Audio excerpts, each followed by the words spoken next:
Good evening, everybody. Good evening. Good evening. Welcome to the March 4th. That's not right. That was 2 days ago. I think the Vice President gave me the wrong agenda. I did. No, I'm just kidding.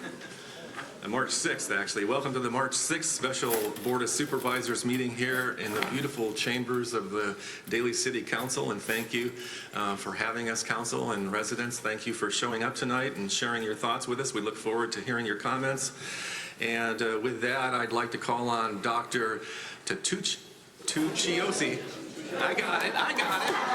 To lead us in the Pledge of Allegiance. If you'd all stand.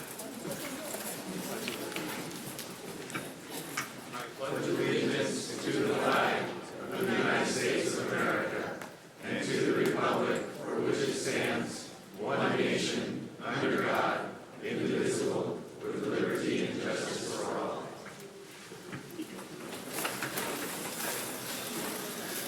Thank you, Doctor. Madam Clerk, could you do a roll call for us, please? Sure. I'll begin with roll call from our teleconferencing and board chambers of Redwood City. Supervisor Groom. Supervisor Horsley. Here. Supervisor Pine. Here. Supervisor Canepa. Here. President Slocum. Here. Thank you. Now we'll move to an action to set the agenda. Is there a motion? So moved. Second. All those in favor? Aye. All those opposed? Motion carries without objection. Thank you very much. We move on to the regular agenda tonight. And once again, I want to thank everybody for joining us here tonight for this special board meeting. Tonight, as you know, we're going to hear from our county manager, Michael Callaghy, and our budget director down here in the gray suit, Robert Mankia. And after they present, we're going to open it up for public comment. And if you do want to make a public comment, there are these yellow speaker cards. You need to fill one out and get it to the clerk down here. So I think there are speaker cards on each side of the room, if I'm not mistaken. So with that, let me just say a few other words if I could. You got to think about tonight, as we did last time, public comment being 2 minutes per speaker. And I mentioned the speaker cards. We're also live streaming tonight on pentv.tv. Thank you, Peninsula Television, for being here tonight. We appreciate it. And also we have two supervisors joining us via telephone from Redwood City, and that would be Supervisors Groom and Horsley. And I'm just going to call on them right now to say good evening to make sure this system is working. Okay, so Supervisor Groom, do you want to say hello? Good evening, everybody. Thank you for being here. Very good. That was perfect. Supervisor Horsley. Well, my voice is a little bit hoarse, but thanks again, and thanks for accommodating us in Redwood City. Thank you. And we heard you just fine. I want to thank Supervisor Pine. I want to thank Supervisor Pine for joining us tonight, because just a few minutes ago he got off a plane from Detroit, Michigan. You know, and he drove straight here, beeline, didn't break any speed laws or anything. But I think it speaks to the board's commitment to hear from Daly City residents on the Seton closure matter. Was Sherry up there? So we could text Sherry to say that we lost the month. Oh, Randy's doing it. Sorry. I muted this, but it doesn't seem to be muting. In any case, and then I want to thank Supervisors Groom and Horsley for taking their time tonight to go to the Redwood City. Supervisor Slocum pressed the wrong button. I didn't press the wrong button. What are you talking about? In any case, I want to thank them for joining us in Redwood City. As you know, the other night they were feeling so well. So it's nice to have the five of us together. And hopefully this phone system will work throughout the evening. So now I'm going to open it up to my colleagues to see Supervisor Pine, Groom, or Horsley want to make a comment before we actually hear from the public. No comment from Supervisor Pine. Supervisor Horsley's and Groom, do you want to make any comment before we begin the public comment period? Nobody, you apparently cut us off, and now we're back on, so no, I don't want to make any statement. Okay, thank you. Sherry, do you want me to mute this after they talk every time, or just leave it on? Leave it on. Okay. So with that, let me call on Vice President Canepa to share a few remarks with you all. Great. First of all, thank you for being here tonight, and thank you to my colleagues on the board for agreeing to hold this emergency meeting on how the county can keep Seton open. We are at this emergency meeting because Verity Health, Seton's owner, is expected to announce the closure of the hospital as soon as next week, barring a miracle. Tonight, we are going to hear from our county's finance director, Robert Mankia, on the feasibility of buying the hospital outright and what contributions we can make to support a prospective hospital buyer. We will also hear from Daly City Mayor Glenn Sylvester how Seton's land could be possibly rezoned to make it more commercially viable. The Daly City Council held a special meeting earlier today to discuss that.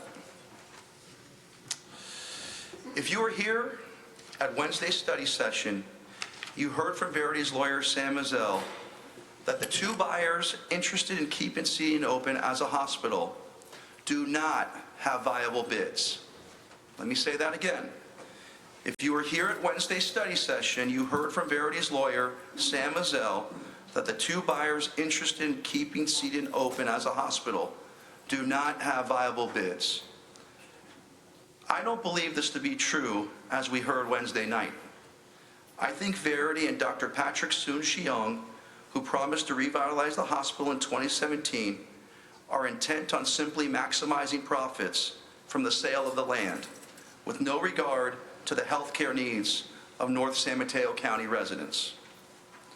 Seton sees 27,000 patients alone in its emergency room each year and employs 1,200 people, which is Daly City's largest employer. In my opinion, the loss of Seton would be a disaster and leave North County residents in a healthcare desert. Just ask the doctors who work there. Keep in mind, the board is not taking a specific action tonight, but rather are here to direct staff on developing an action item for the board to vote on related to purchasing the hospital or making contributions to a potential hospital buyer if necessary. I look forward to Mr. Mankia's presentation, public comment, and board discussions tonight. Thank you, Mr. Chair. Thank you, Mr. Canepa. Now we'll turn to the county manager, Mr. Callaghy, for his presentation. Thank you. Thank you, President Slocum, members of the board. So we have a presentation tonight based on the request of Supervisor Canepa to give you an outline of Measure K, ERAF, and our bonding capacity. With that, I'll turn it over to our CFO, Mr. Mankia, to give that presentation.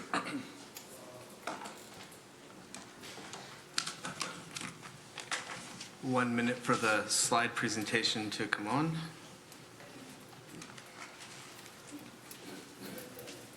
President Slocum, members of the board, Mr. Callaghy, Mr. Byers, Ms. Rogers.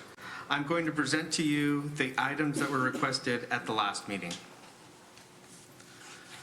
The first thing I'd like to talk through is Measure K, which was a half-cent sales tax. So in November of 2012, the voters in San Mateo County passed a half-cent sales tax for 10 years, officially titled Measure A. In November of 2016, the voters in San Mateo County approved Measure K, which extends Measure A for an additional 20 years.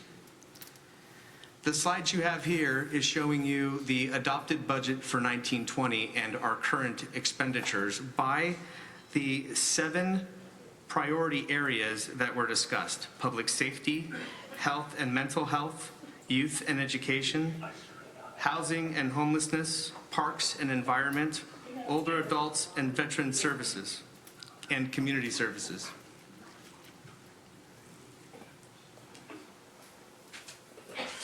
It is important to note that Measure K is a general sales tax not dedicated for any specific purpose. Another way of looking at those expenditures is through the numbers themselves, what we have in the actual budget at this point in time. So in the actual budget, we have an $181 million adopted Measure K budget, 91 million of which is the yearly Measure K allocation.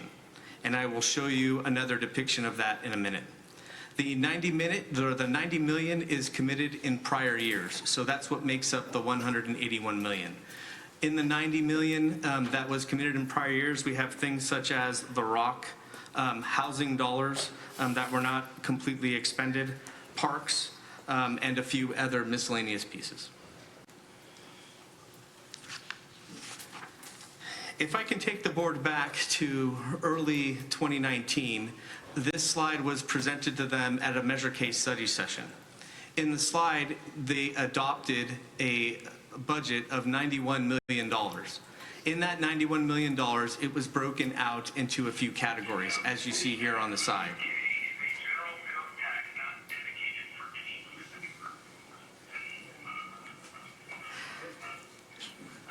Of the 91 million in 2019-20, and then we have an additional 92.5 million that was budgeted for 2021.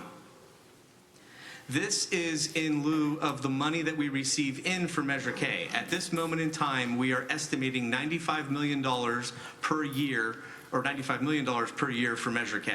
So as you can see, there is approximately a $4 million difference from what we are receiving to what we have budgeted. Over the last 8 years, the balance that's remaining in the Measure K is $31 million of one-time monies.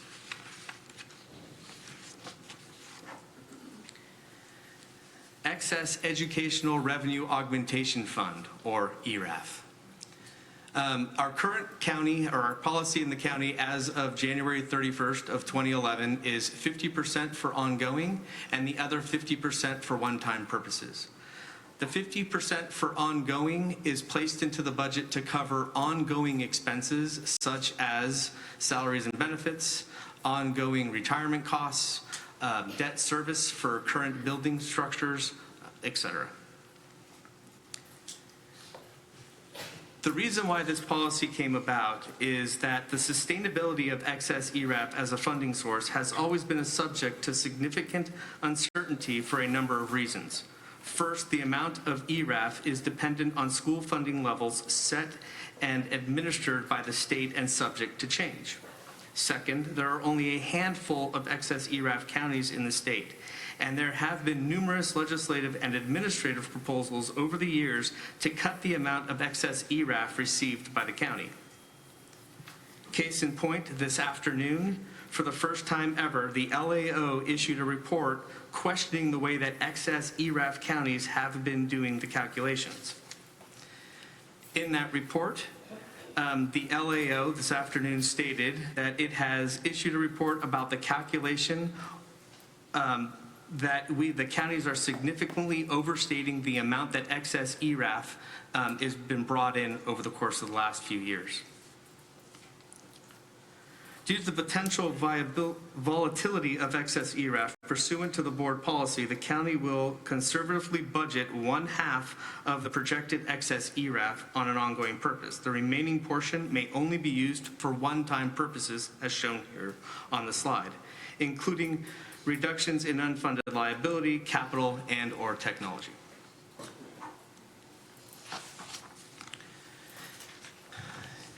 In this fiscal year, we have received $180 million in excess ERAF, $70 million of which will be budgeted in 2021, and then the other portion of which is needed to be used for the current capital projects that we have going today.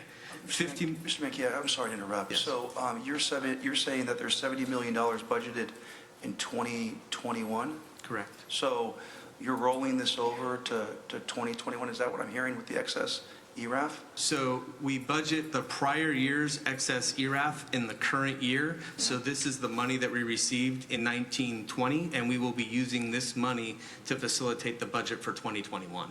So last year we received $170 million. There's about a $9 million difference between the 2 years. And what we did last year is we utilized the dollars in this same fashion. I believe we put it to $25 million to the unfunded liability, $28.6 million to parks and recreation areas, and then we used another portion of the money to fund some of the projects that we had, such as a small portion of the homeless shelter and some of the other projects that were coming up that needed to be funded. Got it. And I just have a question. You had mentioned the unfunded liability. My understanding is that the county's funded to what level right now? So it is 87% in fiscal year 1920, and it is scheduled to go to 85% in fiscal year 2021 due to a change in Samsara's rate of return. And let me just ask you this, one final question.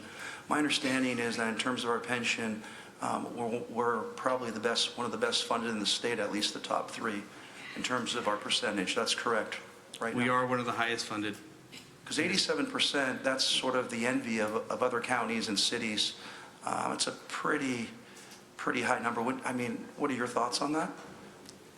I would agree that it's a good number. I believe that when the board first went into looking at how we were going to do this, they were talking about looking at trying to get over 90% to bring down the rate of payment per year. I can tell you that in the current year, I'm going to say this interestingly, financial terms, a 25 basis point change from the rate of return of 6.75 to 6.5 has cost the county $40 million in just the general retirement obligation. In the 2021 fiscal year currently, we will not be putting anything more than $10 million towards the unfunded liability. The rest of it will actually be going to pay the actual rate that we would need to pay for our retirement. Yep. And so I guess, we're talking about pots of money here, right? We are at 87%. So what will the numbers you gave us, that'll drop us to what percentage?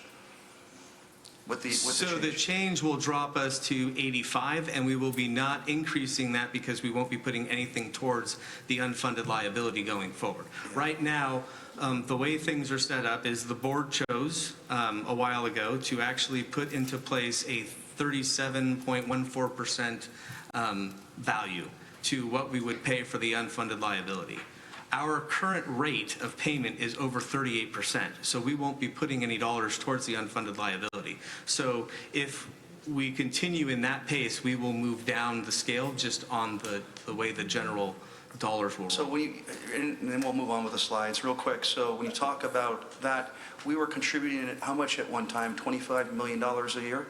In terms of ranged from, so the actual was $10 million, and then we added the dollar value, which would have gotten us to that 37.14%, which could have ranged anywhere from 19 million to 22 million. Great. And how much are we contributing this year again? Just remind me.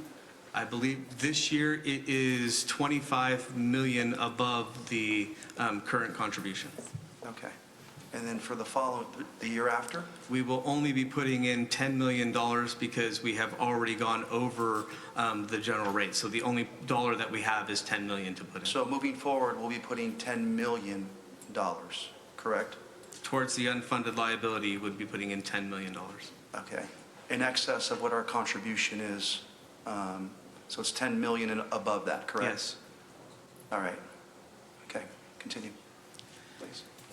So what you see here are current capital projects that we have not funded completely. So the current dollar value of COB3 has increased, which is our current county operations building number 3, which is currently under construction.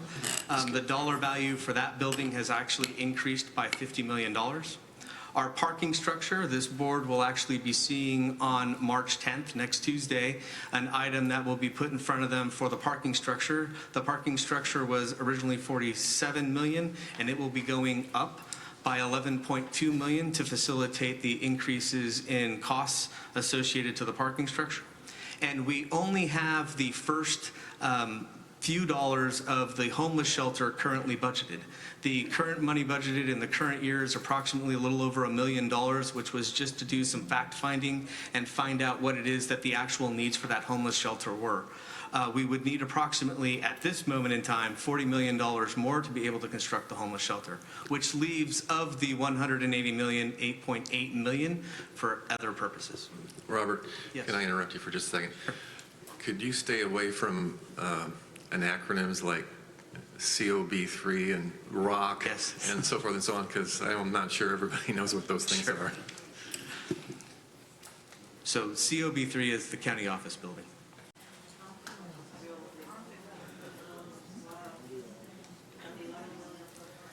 So then we were asked to look at lease revenue bonds, and lease revenue bond is a loan made to be repaid by the income generated by the project. In some instances, we would end up using general fund to cover those costs. At this point in time, when I had some conversations with the bank and we've done some research in regards to this, it would be very difficult to be able to do a bond in a short period of time. It is estimated right now, even if we were to put a huge amount of resources towards this, that a bond would take anywhere between 4 and 5 months to put into the process. So it's not a quick turnaround, and it also cannot be used for operating expenses. So the bond can only be used for acquisition. So Robert, let me interrupt. So Santa Clara County, when they purchased their 2 hospitals, they used lease revenue bonds, correct? Yes. Okay. And so one of the issues we had talked about, you said that, and I think you're moving off it, so the county, if we were to do something, it would take 4 to 5 months, correct? Yes. Now, Minimum. we talked earlier, you had said that, I just want to make sure I get this on the record, that this would downgrade our rating from a AAA to AA.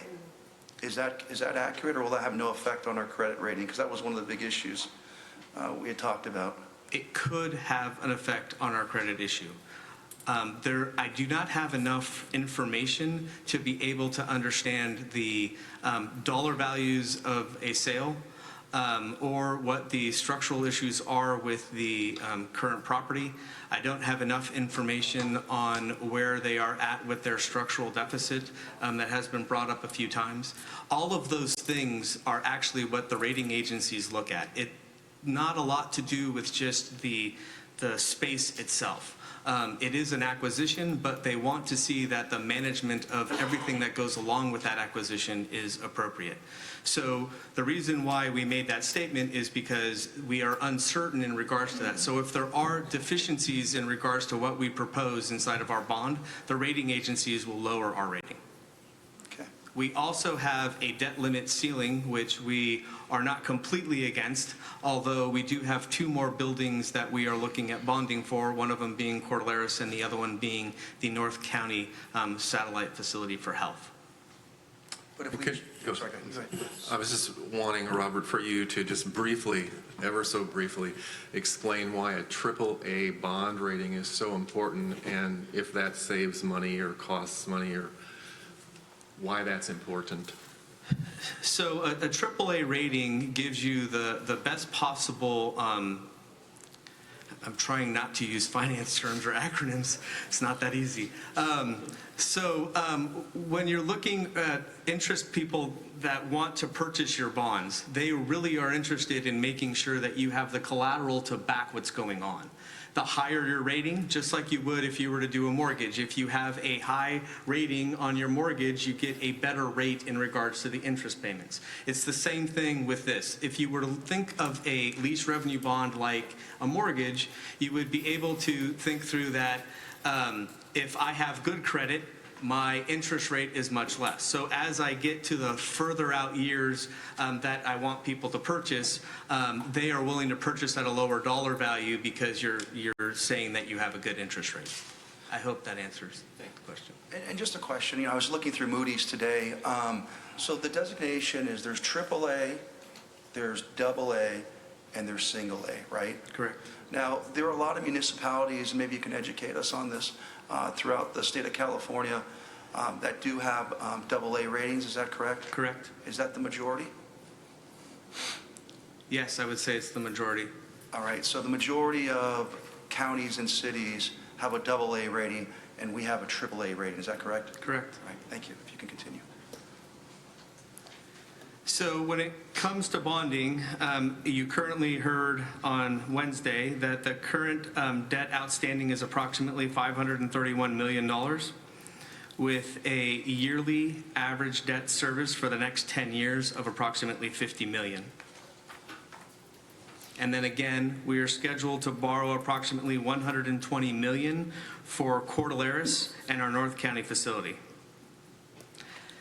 The other portion of the lease revenue bond that is important to understand is we, currently the way that we are doing them is to have collateral put into a lease revenue bond. We are using county facilities as our collateral. It's called a master lease. We are using that master lease to be able to get our bonds or give our bond buyers or holders collateral in regards to what they contribute. We currently are almost at the maximum borrowing of our current master lease. So we would need to find other properties to be able to put in that master lease so we wouldn't have to put dollars up in regards to assurities and other portions of how we bond going forward.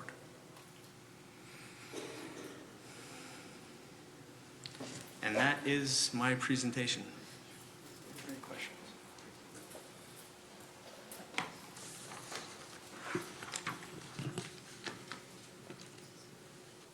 Does any board member have a comment or question from Redwood City?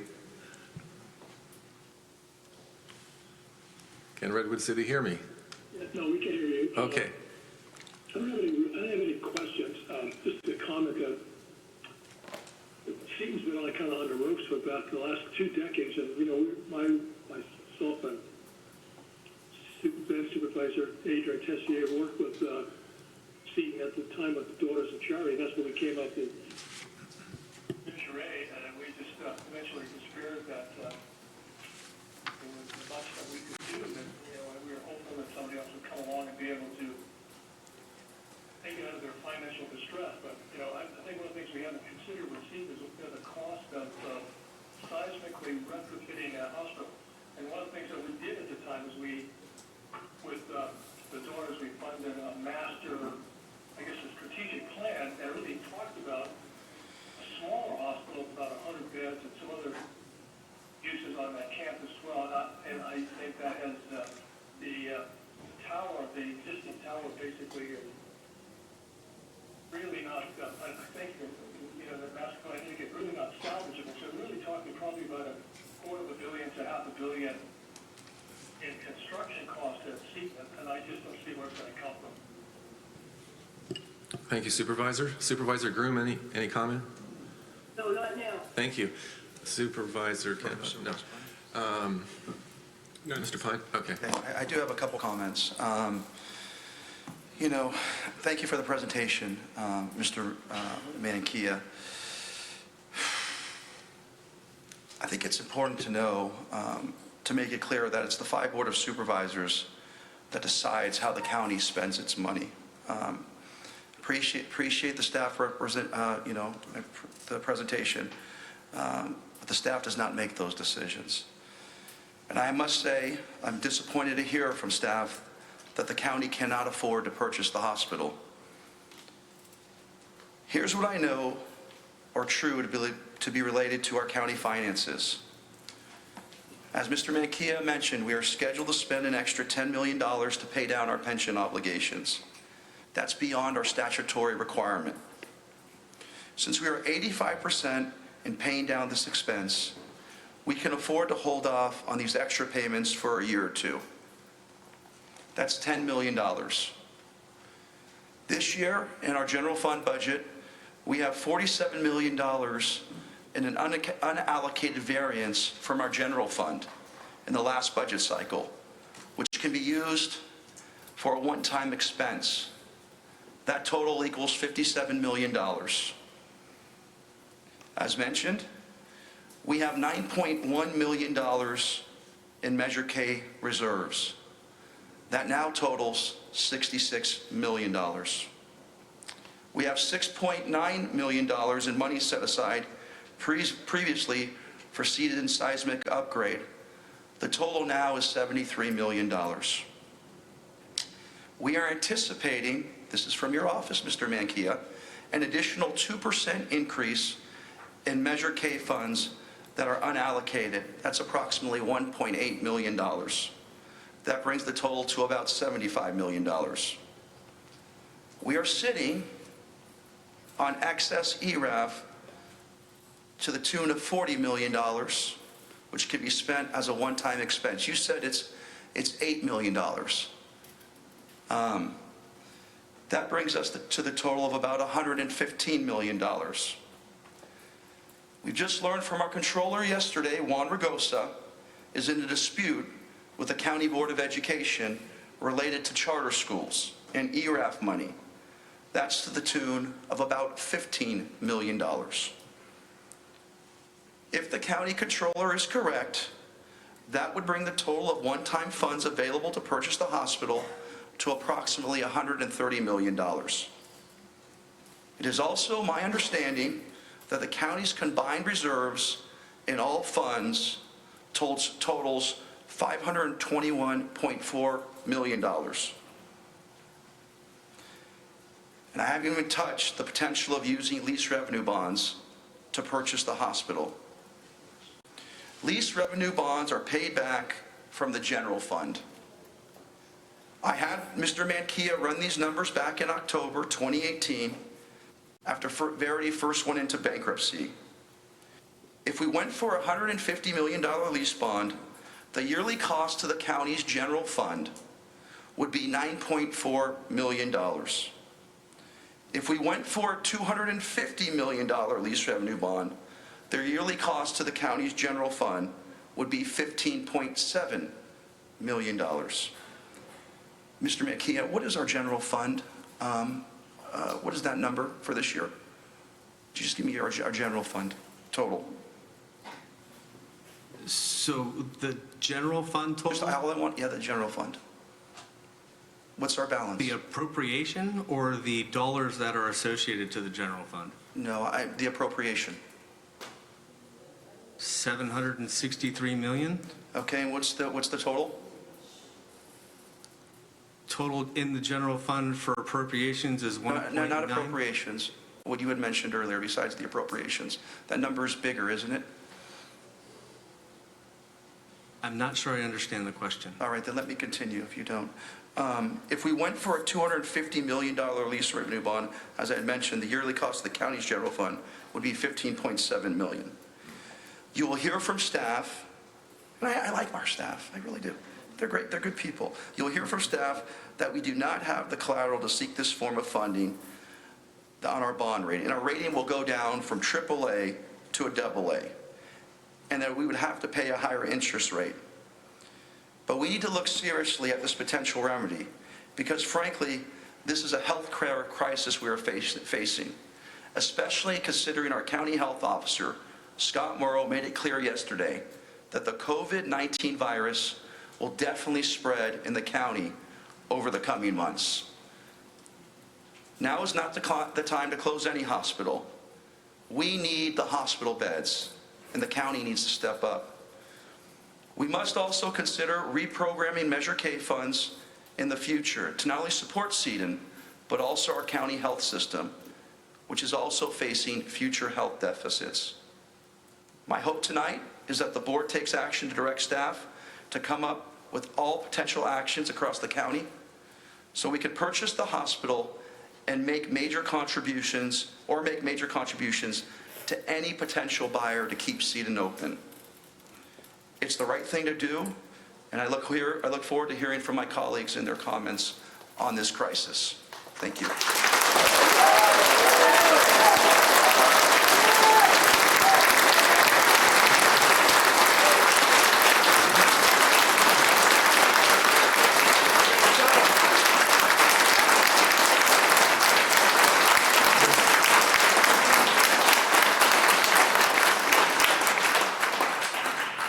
Any comments by the board from Redwood City? Questions? Can you hear us? Yes. Not at this point. I just would like to hear, I guess you have public comment coming up? Yes. Okay. So we'll move to public comment. Madam Clerk? can Mr. you- President, we have 17 speakers. Okay. The first is Ms. Deborah Amor, followed by Mark Naglis, which is a council member from South San Francisco.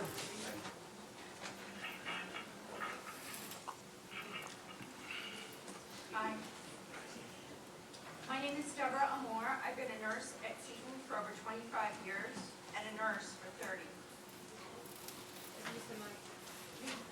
Can you hear me? Thank you. Can you hear me now? Yes. Okay. Today I actually lost a classmate to the coronavirus. So this is a deeply personal issue for me and for my colleagues at the hospital. It's a personal issue for them because we watch the sick and the dying every day. I can't imagine why anybody would want to allow a hospital to be closed in the middle of a pandemic. I just can't. It doesn't make sense. It's my hope that the county will financially assist with this sale rather than allowing us to close. It's my hope that the process will be transparent and fair for both bidders. The key word here being transparent. Verity has not been transparent at all. Don Horsley, who's personally my county supervisor, I live in El Granada. I'm very disappointed in you. I'm very disappointed in your comments. I'm very disappointed in the article that you wrote that showed no indication from you that you were interested in helping us financially. Don, I got to say, shame on you.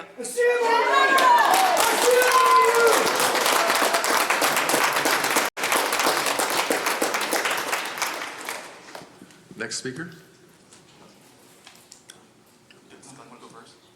We're going to have Mr. Silvestri, I think. Yes. Yep. That's correct.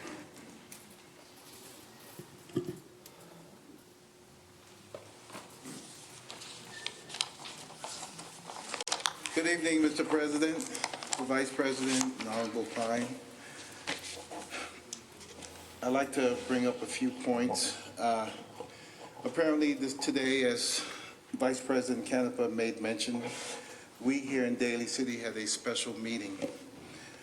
It was both a fact-finding and a fact-gathering meeting to determine and to consider other resources that Daly City may have available to assist.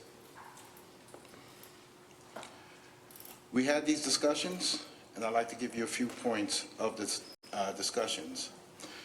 First of all, I inquired about Daly City's finances. As you know, last year, Daly City ran on a budget of approximately $80 million.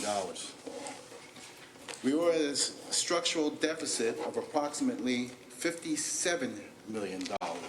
So basically, we were spending a little bit more than what we were bringing in. This year has gotten better. We're closing in on $90 million budget, but our structural deficit is $47 million. We've done good, and we can only be optimistic that it's going to get better. We have public safety as our foremost concern. We lost an engine, and we're taking limited resources to try to restore that engine here in Daly City. We lost 6 police officer positions, and we've gained 3 of them back. So needless to say, we are doing the best that we can. We also discussed the possibility of eminent domain, where the city can take over the hospital, but in doing so, with the cost of that, we basically have to shut down all city services and devote our entire budget to Seton Hospital. And on top of that, we would have to pay fair market value. We received some ideas today, which was something that we would think about. The main idea being land zoning. You know, back in 2018, we passed an ordinance to make sure that Seton Hospital would be used as just a hospital alone. But our understanding with the buyers on the table, we have to provide some sort of incentive for the buyers so they would not be bleeding cash, in a sense, to maintain sustainability of Seton Hospital.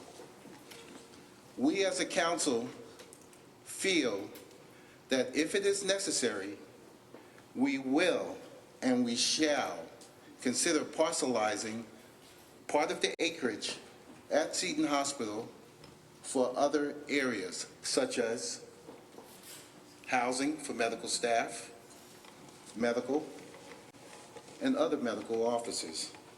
We're willing to do that. Dr. Perez spoke earlier today, and he said, zoning changes should be for medical-related uses, such as medical housing, and not for extracting more money out of the land. They are not looking for financial contributions from the city of Daly City. Mr. Malcolm Lee, a local independent of the Local Independent Physicians Association, talked about his partnership with a potential buyer, AHMC Medical Group, who is in talks with Verity right now. Needless to say, Daly City will do all that it can possibly do to save Seton, to include any land zoning changes. That is the main point I wanted to bring up. But we must be very cautious. Cautious is that if we change land zoning, and if we do it too soon, that would open up for other developers in a, quote, land grab to have Seton use of the land other than the hospital. So we have to be very, very cautious on that. So in closing, Vice President Canepa, I've listened to your statements the previous night, and tonight when I heard you speak, and when I heard about basically San Mateo's County $2 billion budget, different than Daly City's $90 million, your numbers were way over my head. So I'm going to try the best to digest all this information, and anything and the recommendations that you have made, I feel that the supervisors, if you will kindly consider, it would be great. Thank you so much for this opportunity. Thank you, sir. Thank you. Next, we have Councilmember Mark Naglis from South San Francisco. Can I interrupt you for a second? I think there's a Peter Baranoff on a phone. Peter, are you here somewhere? Yes, can you hear me? Yes, we can. You're in Redwood City? No. Okay. I'm from SGM. I'm the CEO.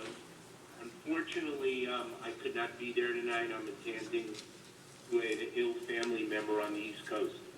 But I want to thank the supervisors for their time and attention to this matter, and Vice President Canepa for the time that he's put in addressing the issue. Since the meeting on Wednesday night and the comments that were made by Verity, we've had an opportunity to assess where we are with our current bid. There were some questions with our bid relative to what it meant to Verity. Now, I want everyone in the room to know that since we made our bid, we've had no dialogue with Verity. However, today, he sent to Verity, to Mr. Mizell, and to the bankruptcy attorney for the county, a copy of our bid that now states that SGM has put a bid forward for $50 million net without any contingencies of any kind, no financing or any other, to keep this hospital open. We are ready to participate in a fair process.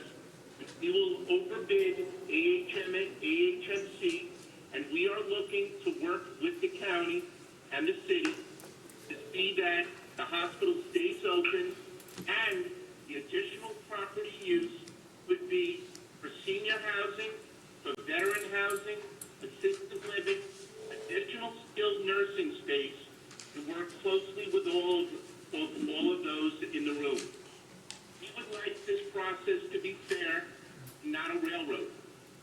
Our litigation with Verity on Thursday was removed from the bankruptcy court and moved to the district court. At this point, we have told Verity we have put our litigation aside. What is most important is this hospital stays open and the county and the city have a partner who want to sustain the future of the hospital. Let the railroad stop and have Verity let there be an open bidding process and have the county participate to make sure that it's the right plan for this hospital with someone they could work with. Rest assured, this turnaround is not going to happen overnight. It's going to take a few years. The failures of the past must be changed with appropriate medical electronic records, with jobs in this community, and the health care that it provides must be sustained. The county must ensure the process is fair and equitable. We have put our money where our mouth is, and now Verity has to act. Thank you. Thank you.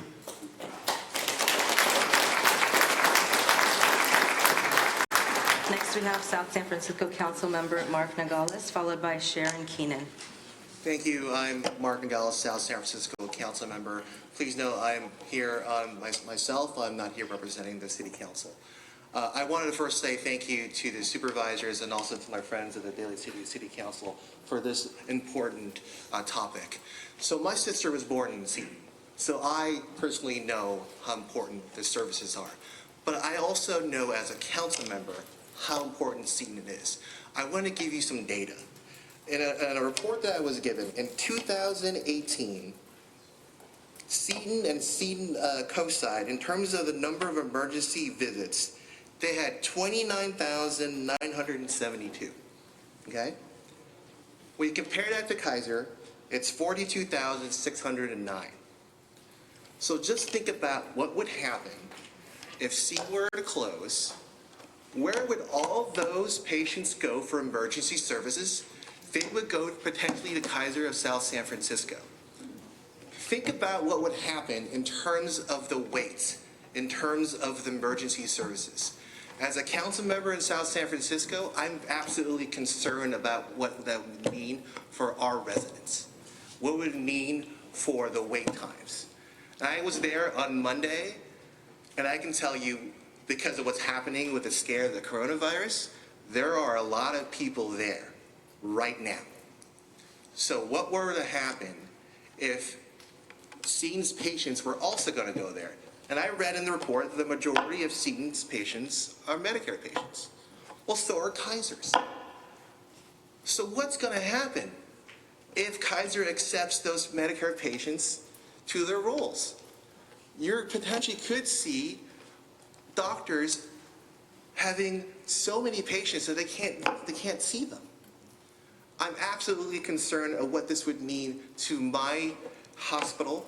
I'm absolutely concerned in terms of my friends who have leading this issue, what it means for their residents, and the fact that this is the largest employer in Daly City, what that would mean for the nurses, the doctors, and their patients. So what direction that you go, I just wanted to leave you with that data, because if this hospital were to close, it is going to have a massive ripple effect throughout the county. So thank you very much. Thank you, Councilmember. Next, we have Ms. Shannon Keenan. Madam Clerk, could you call a few names, and then could we ask people to line up so we can make this a little more efficient? Absolutely. Thank you. I came here Wednesday and heard the loss of skilled workers if Seton closes. Today, I would like to hear why, at this late date, you have no plan to present us, why you did not ask for bonds to keep the hospital open. Let us know the county's involvement is funding, state funding, city funding. How much would it cost each household in Northern California who use this facility. They are paid from Medicare and Medi-Cal for each visit that they see, same as Kaiser does. Why do you not look into how Kaiser makes money? Because they are not a charity. They have several levels of payment. It seems you have run with it, and now it is the cart before the horse. Why are we not asked 4 years ago what we are willing to do to save our hospital? I, for one, am willing to have it put in my yearly house taxes, like our schools do. Since taxes are already paid this year, a one-time offer that could be offered them that the average person could afford, since most seniors and low income in our immediate area pull in the surrounding areas that use the facilities. My husband and I belong to Kaiser and pay monthly a set fee with co-pays, but my daughter does not.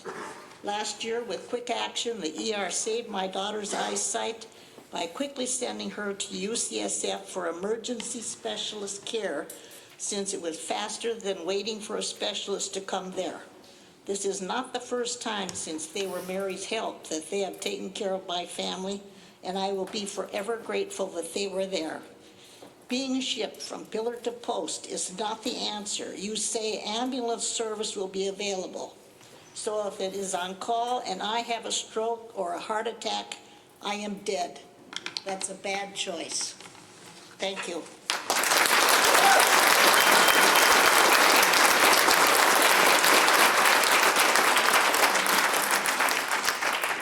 If you hear your name called, you may come and stand here next to me until it's your turn. We have Dr. Coleman Ryan, followed by Stephen Gerard, Susan Longar, Mark Zicciose, and Robert Penner.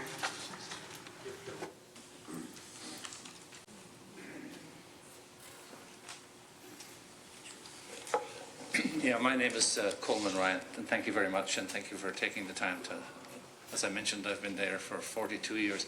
Something you don't know about me, I've been on the board for a long period of time. I was one of the board members, in fact, I was vice chairman of the board when the decision to support Proposition A was made.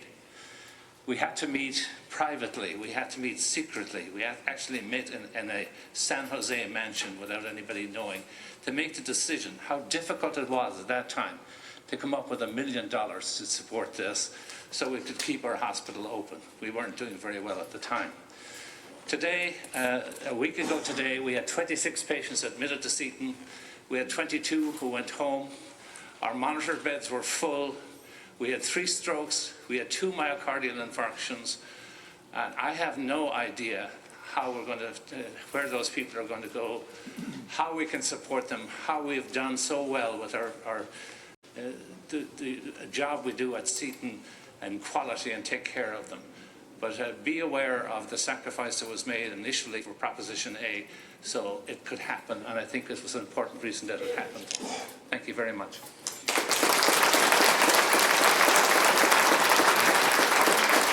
Stephen Gerard. Hi, I'm Dr. Stephen Gerard. I was here on Wednesday, and I thank you again for creating this additional opportunity to further explore funding options through the county. I particularly appreciate Supervisor Canepa's exploration of options, which sounded very favorable. However, it seems to me that there may be viable bidders since the Wednesday presentation of what was known then, as there have been further discussions without going into any of the details that we don't know. What is needed, though, is some funding for the seismic retrofit. As Dr. Ryan was just commenting, this ballot measure was passed in late 2012, and Seton Medical Center, with some help from SEIU, our union, contributed the only funds that were used to support the campaign effort for this measure. And Seton employees also partnered in canvassing for the issue and printing flyers. And Seton Hospital was proudly displayed on those flyers. 2/3 of the people who voted to support this initiative did so with the understanding that seismic retrofit would be a significant portion of the use of those dollars.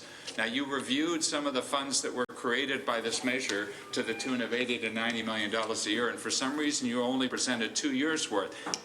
there had to have been something on the order of that amount generated every year since this thing was funded. So there have to have been somewhere on the order of $300 to $500 million that have been received by the county as a result of this measure. Given that Seton participated so materially in making this funding happen, and given that we have a dire situation in front of us right now, it really behooves the county to step up and make a contribution to support the seismic costs.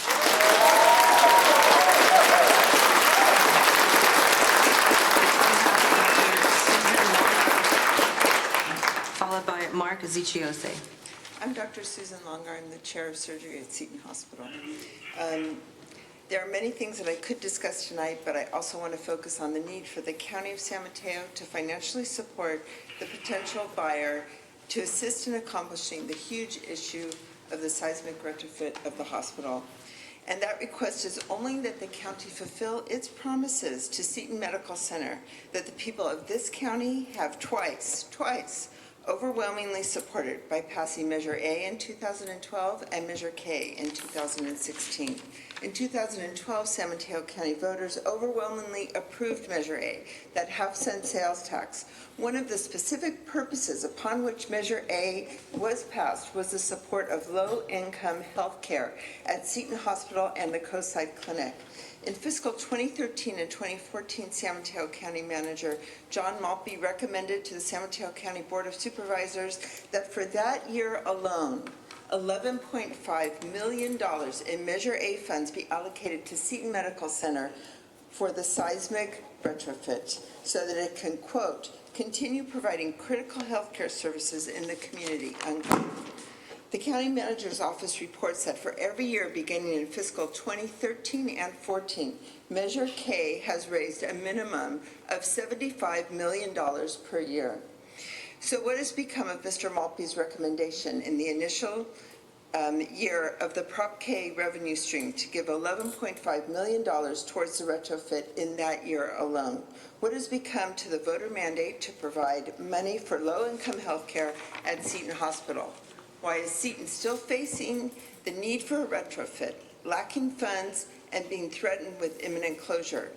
These Measure K funds have amounted to a grand total of approximately $500 million. They have gone to a variety of worthy causes, but very little has gone to Seton Hospital.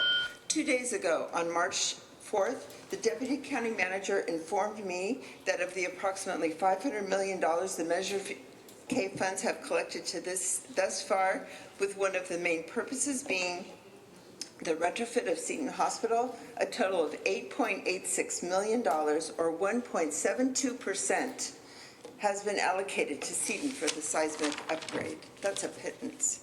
And so we are here in the March of 2020. The news is reporting that Seton will close next week, but we have potential buyers faced with the seismic retrofitting. We had the plan, we had the money, we had the intention. We need to fulfill the promise, the commitment, and the intention. The county needs to direct substantial Measure K funds to support the buyer in the retrofit of the hospital. Thank you very much.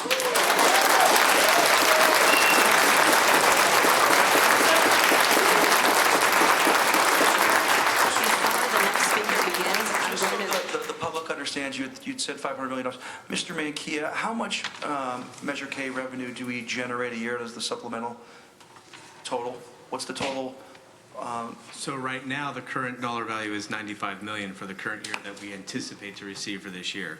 Okay, so we, just so the public knows. We've received over $500 million in total for Measure K since the first year that we've received. And so this year, you're projecting to receive $95 million, is that correct? Correct. All right, thank you, Mr. Mankia. Before I call the next speaker, I'm going to read off a few more names. If you'd like to come and line up, please. Phoebe Minkler, Kim Schroeder, Warren Chang, and Christina Morales. And we will begin now with Mark Zicciose. Yes, I'd like to thank the three supervisors sitting here before us that on Wednesday realized that this is an emergency meeting. And I appreciate the other two that are telephonically joining us. What I want to talk about is what I was concerned when I found out that possibly next week, Verity can file a motion to literally close the hospital. that will send a downward spiral that will be devastating. And so what I want to talk about real briefly, I hope I can get it in, are some options that I've come up with as far as where we should go. And I think my conclusion is I like to look at it as a physician. But here we go. Legal. We could do direct declarations in the bankruptcy court. We can do direct litigation through civil court, like the way that San Leandro was saved with the Eden Township Healthcare District suing Sutter. We can have the city and county claim eminent domain for the property. Public health issue, we could probably do that as well.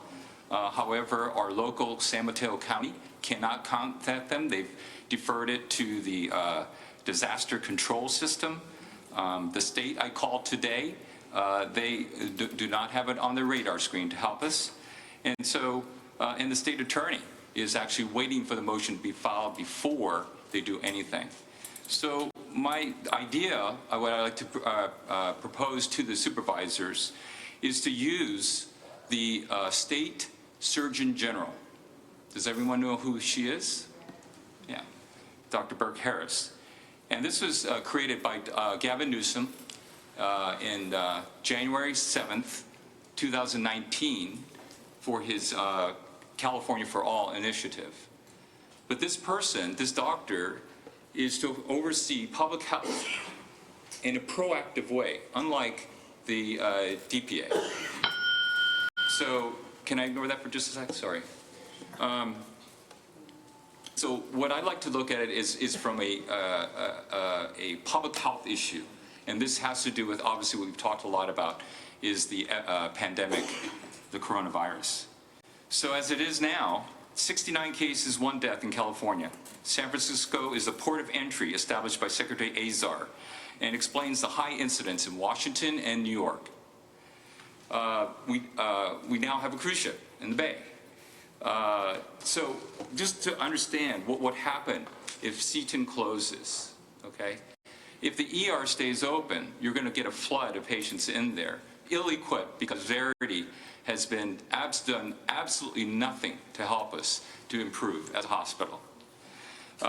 If the ER closes, great, but guess what? You still are stuck, as we talked about on Wednesday, all these patients that are in the SNF and also subacute, they're all on ventilators. They're all immune compromised.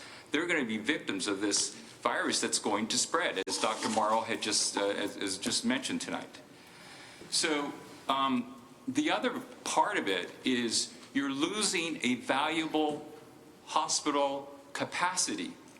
I want to inform you that Seton has 14 private ICU beds capable of taking ventilators, the #1 problem in the coronavirus.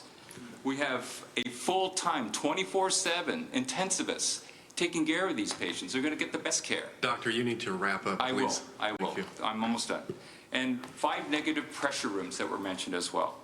So, you know, we have 357 beds allocated and licensed. We're a Medicare 4-star hospital, Leapfrog 8, no acquired ventilator infections in over 7 years, and only 1 C. diff infection, which is rampant in other hospitals. So why are we going to lose this resource? This is absolutely insane.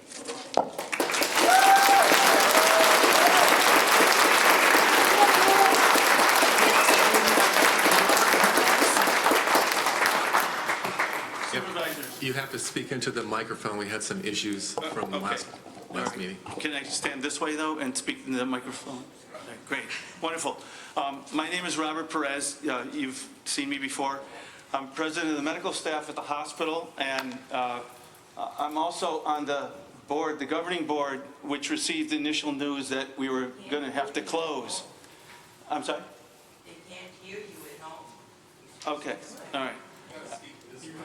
Okay, all right, I apologize. The point is that at that meeting, we decided to have an emergency plan on what we can do in the next 5 days to keep the hospital open.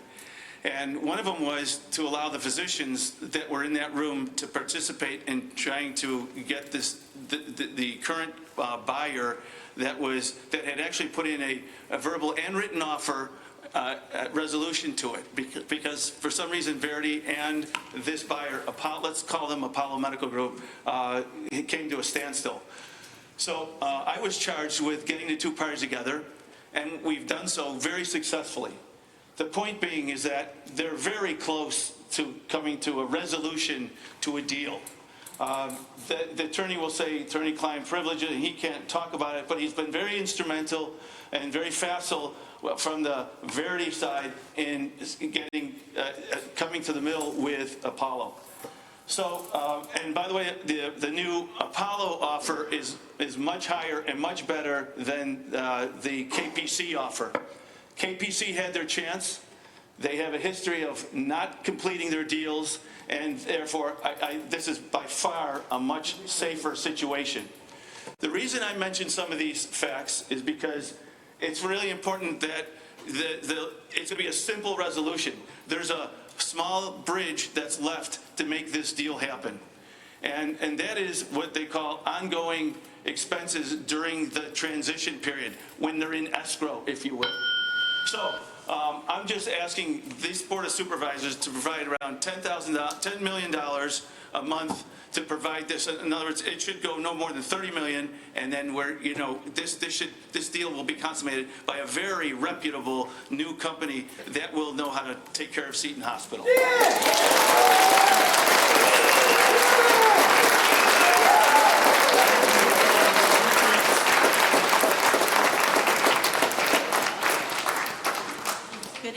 Good evening, everyone. My name is Kim Schrader, and I work for the Jefferson Union High School District Transition Program with special needs students. And I just want to tell you why Seton Medical Center has been a really big part of our program. For the past 14 years, it's been a pleasure to assist young people enrolled in our district's special ed classes with volunteer opportunities here at Seton Medical Center.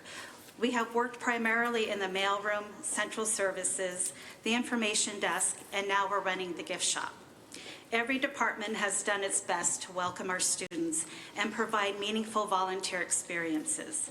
Hundreds of our students have been benefited from the time at Seton over the years, and hundreds of our students have benefited from the time that they've started, and which Seton provided real-life work experiences for more students than any of our community partnerships that we have. Some of our students have gone on into the medical field because they've had the experience of working at Seton Medical Center.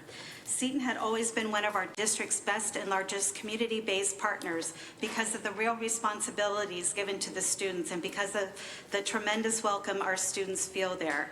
They are made to feel part of the team, and for many of them, it's their second home. We are very anxious about the possible closure of Seton Medical Center. If this community loses this hospital, the loss of our students could be tremendous. The experiences our students receive at Seton cannot be duplicated anywhere else but another hospital. Please support the sale of Seton Medical Center to another healthcare provider. Please give our students the chance to continue this wonderful work experience and support that they've received from Seton. Please keep this beautiful establishment open as a hospital and not just another business in Daly City. Thank you.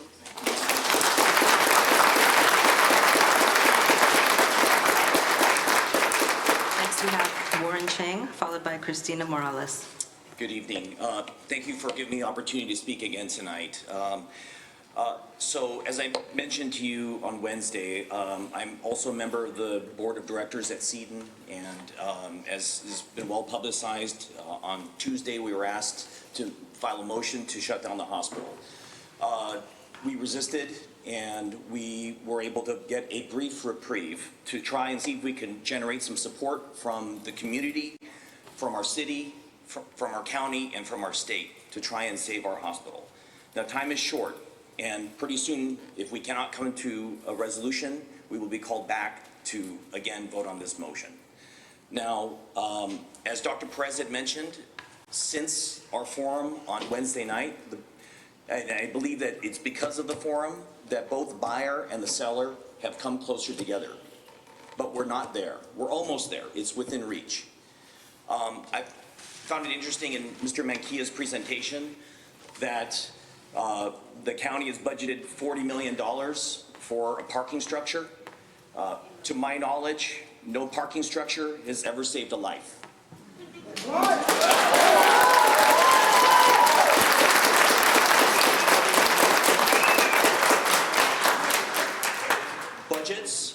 Budgets are statements of values and priorities. And I hope you'll indulge me if I can just, for a second, read out of the website of the Health Plan of San Mateo, when it says, mission, to ensure that San Mateo County's vulnerable and underserved residents have access to high-quality care, services, and support so they can live the healthiest lives possible. Vision. We believe that healthy is for everyone, and we will fight to make that possible. Values. Advocate for the health and well-being of our members and other underserved residents of San Mateo County. And finally, partner with providers and community organizations to overcome local challenges faced by members and providers. I hope you'll be guided by these principles as you make your decisions tonight. Thank you.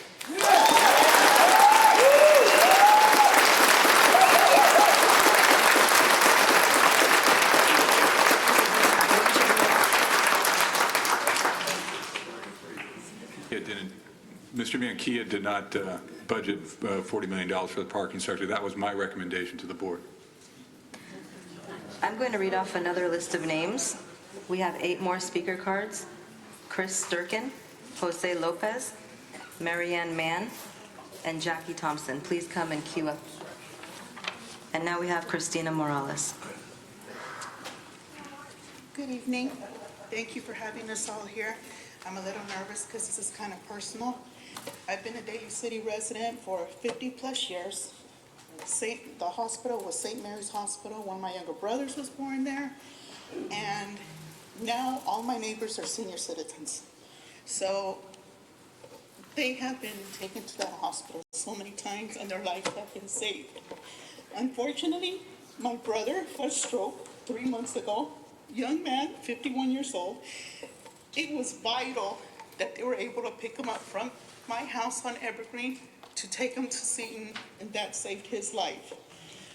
The doctors there at the ICU were great. The nurses were great. He was in ICU for days. He's down in the SNF, and now I worry about this. You know, he can't come home. He's on a respirator. He's being tube fed, so I just really, really hope that you guys can really help and keep Seton here, because I don't know what I would do. Thank you.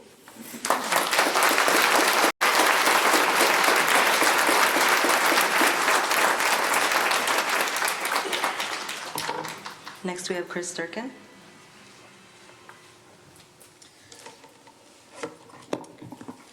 Hello, supervisors. Can you hear me? Okay. Hello, supervisors. My name is Chris Sturkin, Community Outreach Specialist with Human Investment Project Housing. And just a bit about HIP Housing. We serve 1,400 people annually, helping them either find housing or stay housed. And they are either residents or workers or students in San Mateo County.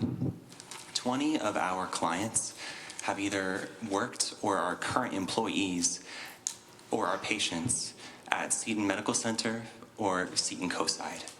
And if one or both of those facilities were to close, that would negatively impact our clients and their access to quality health care and employment.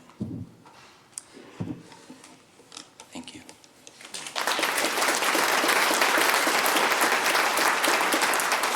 Next we have Jose Lopez.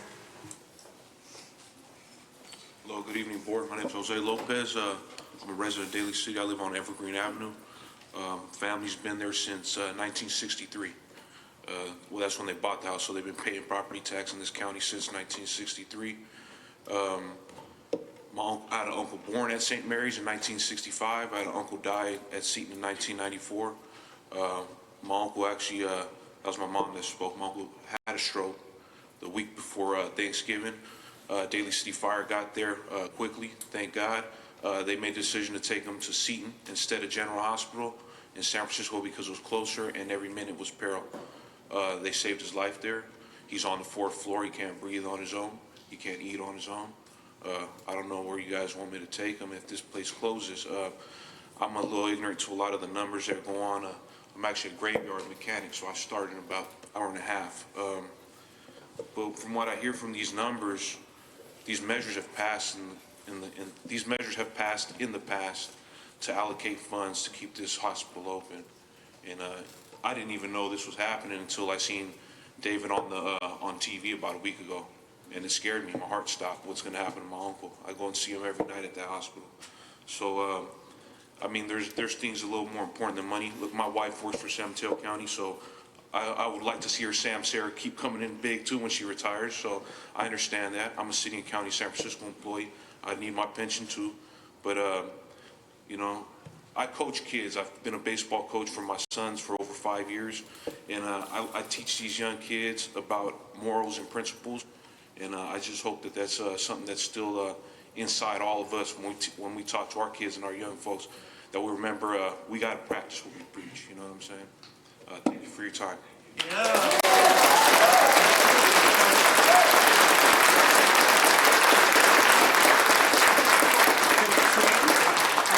List off another group of names, if you could please come and line up. Marion Mann is next, followed by Jackie Thompson, Fernando Montanes, Sandra Chang, and Shannon Lee. And now I'll call up Marion Mann.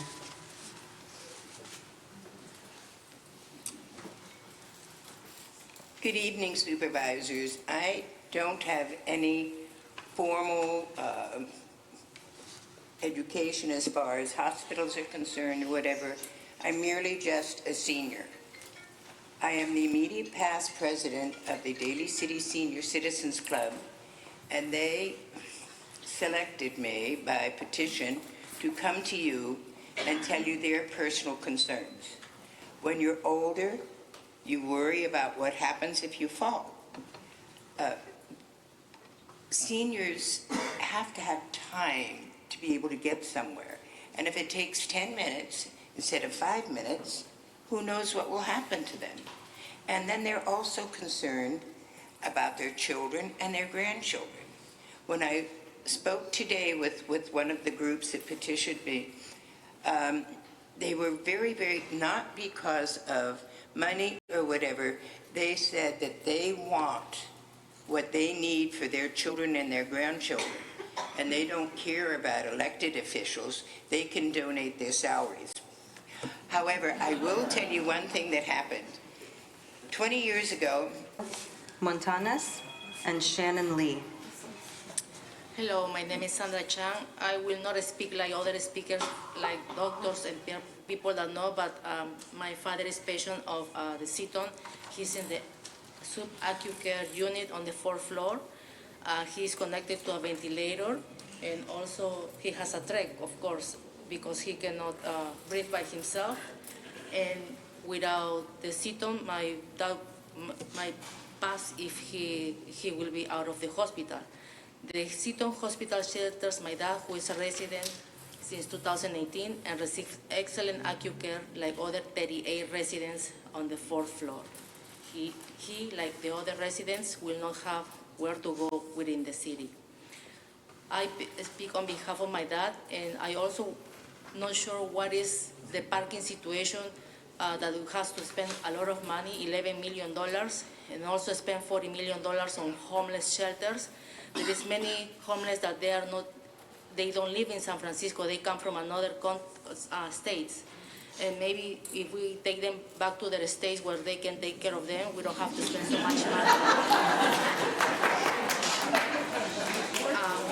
I kindly ask you to let the hospital continue shelter the residents and others that need health care. If we don't need the Seton, we will not be here asking for not closing their doors. I will be grateful until the day I die if you keep the hospital running, plus you will let many other people live and get excellent care at the Seton Hospital has been given for over 100 years. Thank you.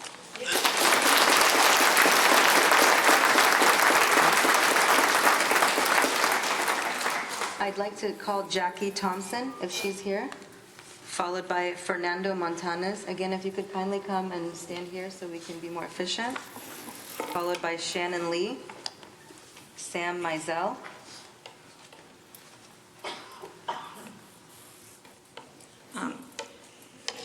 Good evening. I'm a resident of Pacifica, and I've watched this area grow up since I was a little kid back in 1954. And when we first moved to Pacifica, as it grew and grew, there were a lot of doctors. There was pediatricians, there was general family doctors, there were obstetricians, and lots of dentists, and all the kids that were growing up there and our parents, we all had doctors that we could go to.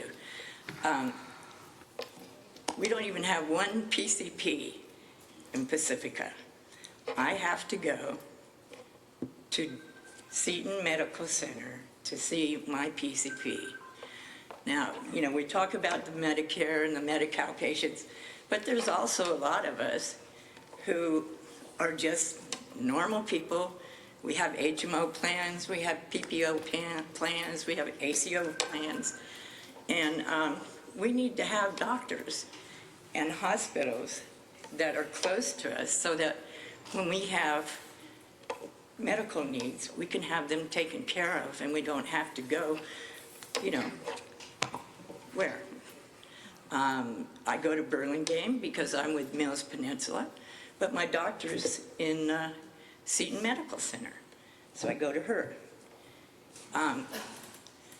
The other thing being that when you talk about Medicare patients and Medi-Cal patients, those Medicare patients that Seton has seen, those were our parents who built this city, who built Pacifica, who built South City, San Bruno.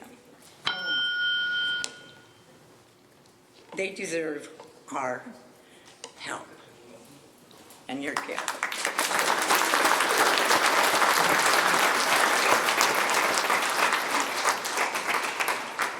I will now call the last 6 speaker cards that I have. If you can please come and line up by me. Next we have Fernando Montanez, followed by Shannon Lee, Sam Mizell, Dr. Hernando Valle, Thomas Nuris, and John Avalos. Hi everyone, my name is Fernando Montanez and I'm from Anakbayan, Daly City. It is a grassroots Filipino youth organization that aims to improve the Filipino community, and we've worked with Filipino migrants and workers for over 2 years now. Personally, I've been living in Daly City for over 13 years and I've become a youth activist for over 2 of them. And Seton has become very significant for my family in that my aunt was suffering lung cancer about 3 years ago, and many doctors were telling us that she had 6 months to live, but Seton gave her 2 more years. Over my time as an activist, I've been in the front lines helping migrants and workers to achieve justice. I was in the picket line in Episode Airport with the airport workers when they demanded better wages for their work. I was also in the front lines in helping Filipino care home workers during the Rainbow Bride Raid. And I was also part of many young activists that was helping immigrants fighting deportation from ICE agents in Daly City. And my only message to all Seton workers and patients is, you are not alone. You will never be alone in your fight for justice and for better wages and to keep Seton open. We will aim to mobilize every militant youth in Daly City to talk about your issues in our campuses, to raise awareness in social media, and to fight and march alongside of you in the streets, and to make sure that the owners and the lawyers that represent the corporations that own Seton are held accountable. My message to all Seton workers is you will never be alone. We were militant when it came to the workers of the care home, we were militant, we were facing all the fight with the SFO workers.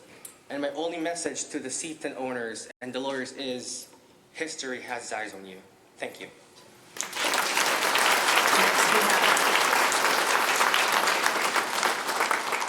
Followed by Shannon Lee and Sam Mizell. Hi, my name is, Sorry. I'd like to call David Goldschmidt next, excuse me, and then we can have Shannon. Thank you. Hi, David Goldschmidt, Dr. Goldschmidt. I'm with the San Mateo County Medical Association. Just a question for the board, a crazy question. So, you know, we have the healthcare emergency right now that everybody understands. It would be irresponsible to close hospital beds given the new information that we have. We have an organization, Verity, that it is entirely possible that they have not complied with the conditions of purchase that they agreed to originally. Would it be possible under these crazy circumstances to ask the bankruptcy court to give the hospital to San Mateo County? That's my question.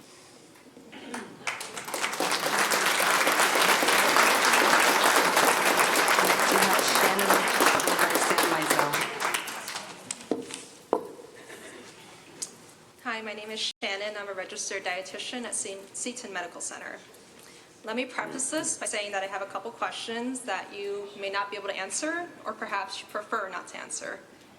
First off, how can anyone in their right mind believe that San Mateo County is $57 million in debt?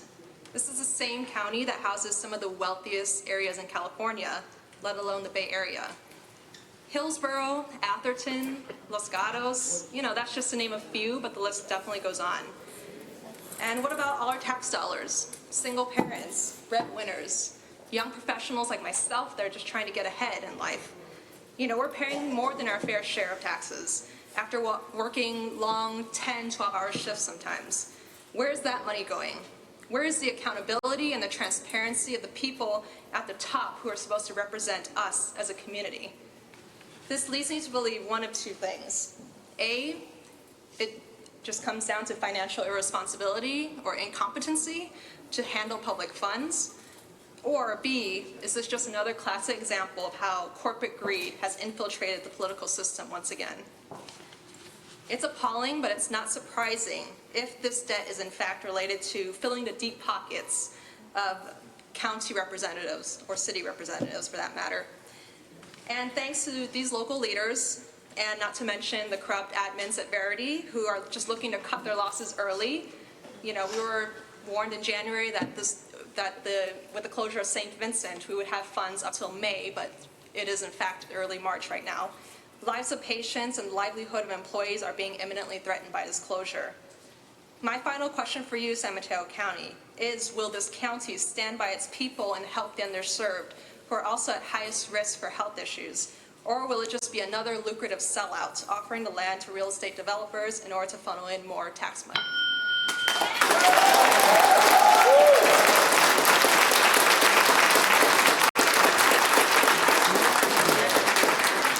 I now have 6 more speaker cards. I'll call their names. Sam Mizell is at the podium, followed by Dr. Hernando Valle, Thomas Nuris, John Avalos, Phoebe Minkler, and Leanne Young. Good evening. My name is Sam Mizell, and I am the lead bankruptcy counsel for Verity Health System. First of all, Supervisor Kemp, I owe you an apology. On Wednesday, when I was talking about comparing Santa Clara County's acquisition of the 2 hospitals, I said that apparently the county here didn't have the means or the political will to acquire these hospitals. And I'm convinced by that very cogent presentation you made earlier that the county could, if it chose to prioritize the hospital, it could acquire the hospital. We do. I was quite impressed by your presentation. It doesn't answer the question of whether the county will choose to prioritize their acquisition. It'll prioritize where it spends its money. And I thought there were some interesting comments earlier about some of the things that we saw in the presentation at the beginning about where the county is spending its money. And in fact, you do get a sense of what is a priority by where the allocation of resources is made. The sale to the county would be the easiest path forward for Verity Health System because it, as we showed in Santa Clara County, would not be subject to Attorney General review. And because it is not subject to Attorney General review, it could close much more quickly than any other sale. This hospital loses about $5 million a month. If it takes the Attorney General 90 to 135 days, which is what they're entitled to under the statute, to review the sale, that is $15 to $25 million more in losses. And remember, this hospital loses about $60 million a year right now. It would be another $15 to $25 million that has to come out of this bankrupt hospital system to subsidize the losses. I'm going to say two more things. One is there was a presentation by the prior buyer's CEO, Peter Baronoff, and he said that they'd made a renewed offer. They have. He said that it was subject to no contingencies. That's just untrue.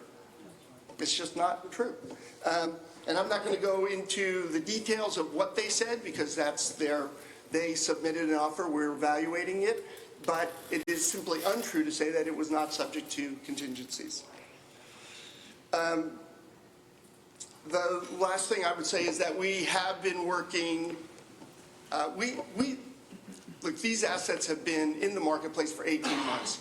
If the board of directors of Verity Health System had wanted to close St. Vincent, which lost even more per month, they would have closed it right at the beginning of the bankruptcy case and saved tens of millions of dollars. If they wanted to close Seton, it would have been closed at the very beginning of the bankruptcy case.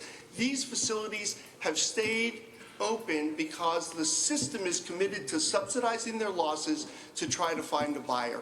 It was only after SGM defaulted on the sale that we pivoted as we have. We've spent the last 2.5 months now seeking new buyers. We have worked nonstop in the last week to try to find a buyer. We're still in negotiations. We're hopeful we have a buyer.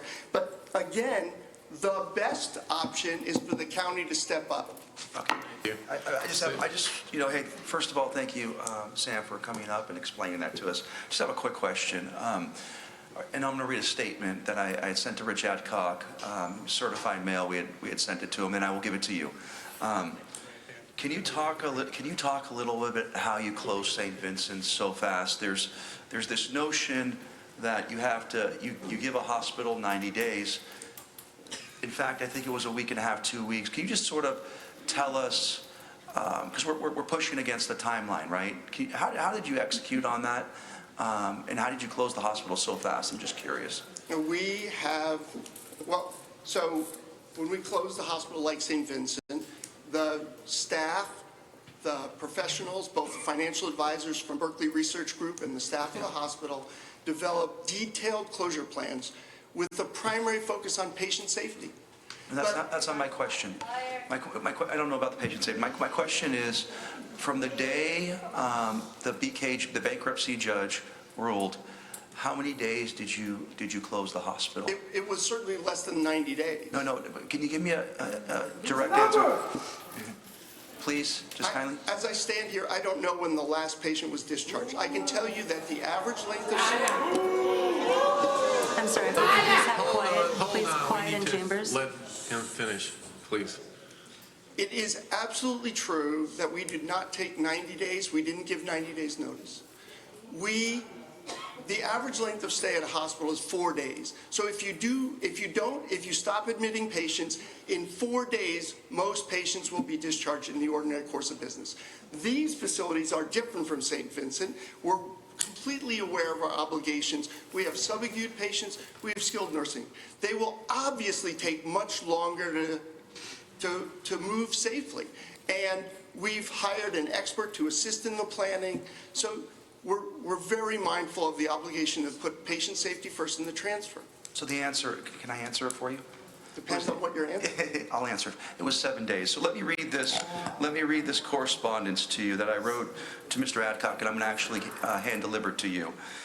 And it says, "Dear Mr. Adcock, As you announced the pending closure of Seton Medical Center in Daly City, I'm urging the Verity Board of Directors to have an open and transparent sales process with interested bidders, AHMC Healthcare, KPC Health, and any other bidders who will maintain Seton as an acute care full-service hospital with emergency services as mandated by the State Attorney General's office.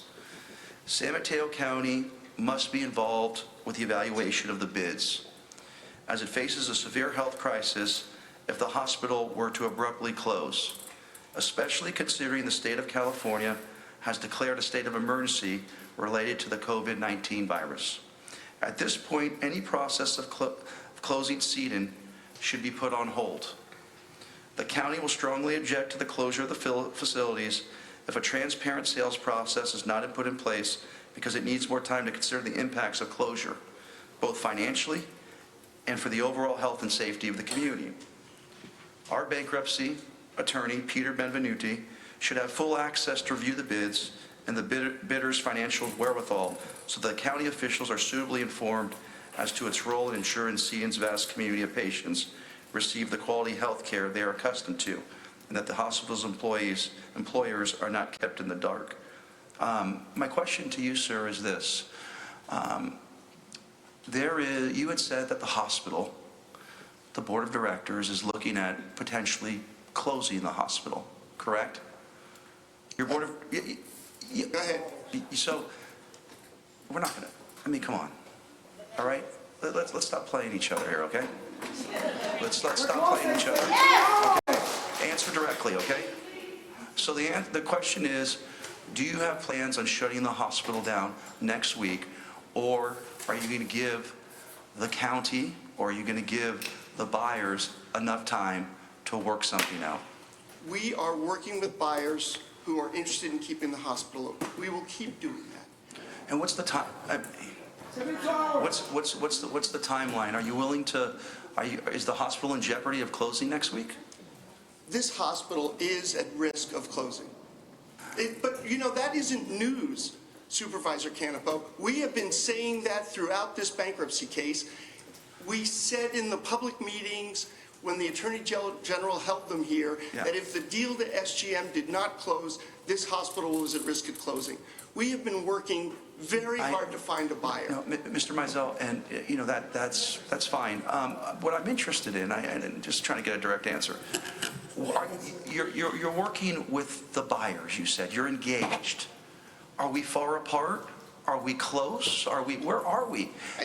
And the reason, let me tell you the reason. That's an unfair question, and you know it. I can't judge how close we are or how far apart we are because I don't know what issues are going to be deal breakers for a buyer.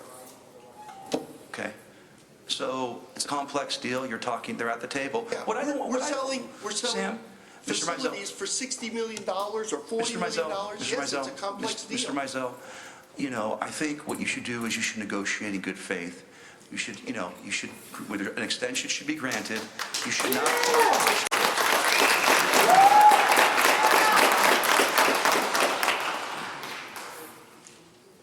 I'm sorry, I couldn't. I know sometimes the noise gets in my way too, huh? It's funny.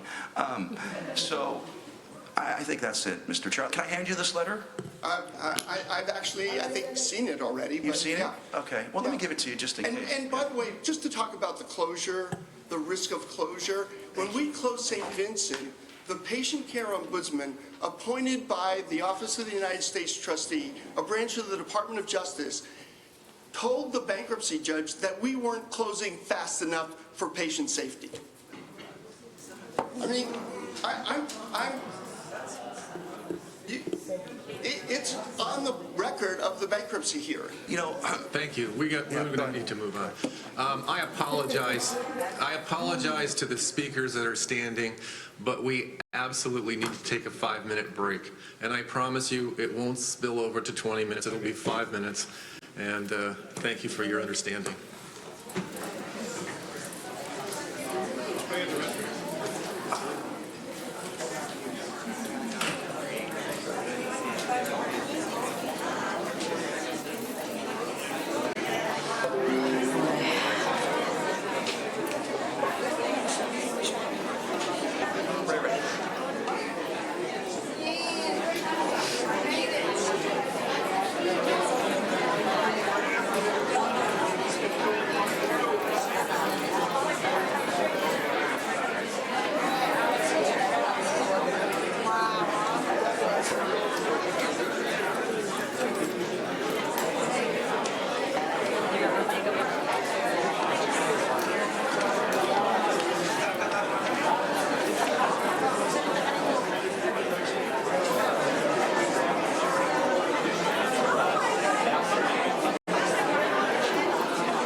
names again? Yes. Thank you.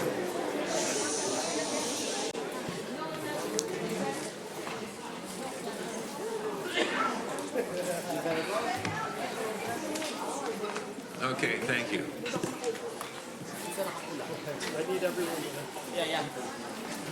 We'll now continue with public comment. Before we begin with Dr. Hernando Valle, I'm going to call a group of names to come and line up.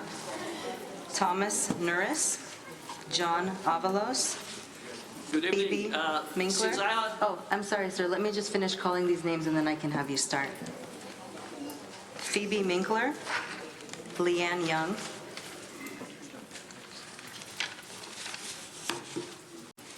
Good evening. Since I have only 2 minutes, I'd like to say the most important statements I'd like to make. First, it is our responsibility to keep this hospital open and to have it continue the services to the community. Second, it is your duty and your obligation as our elected officials, sworn to protect, serve us, to do the same thing. My name is Dr. Valle. I'm a primary care physician at the hospital for over 20 years, but I'm here mostly to represent the diverse demographic of our patient population. Some of my colleagues have spoken already, so I speak for the community that the hospital serves, the diverse, culturally rich community that only this hospital can serve. I've been in other hospitals as well. I've gone to 5 different hospitals in the same community, but this is only the hospital who could serve the unique needs culturally, medically and physically of this community. So this is not the time to ask, to request, to beg for those who have the power to close the hospital, not to close it. This is the time to demand that they should keep it open.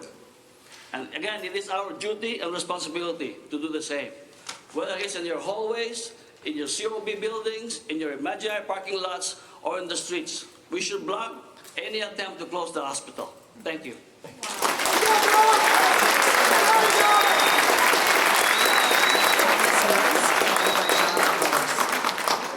Good evening, supervisors, and I want to really thank you for being here 2 nights after we were here Wednesday night at a very long meeting that ended at 10 o'clock. And I just want to say that it's really clear that when you're being here and the 2 other supervisors who are here telephonically is extraordinary. And this is an emergency situation that we're in.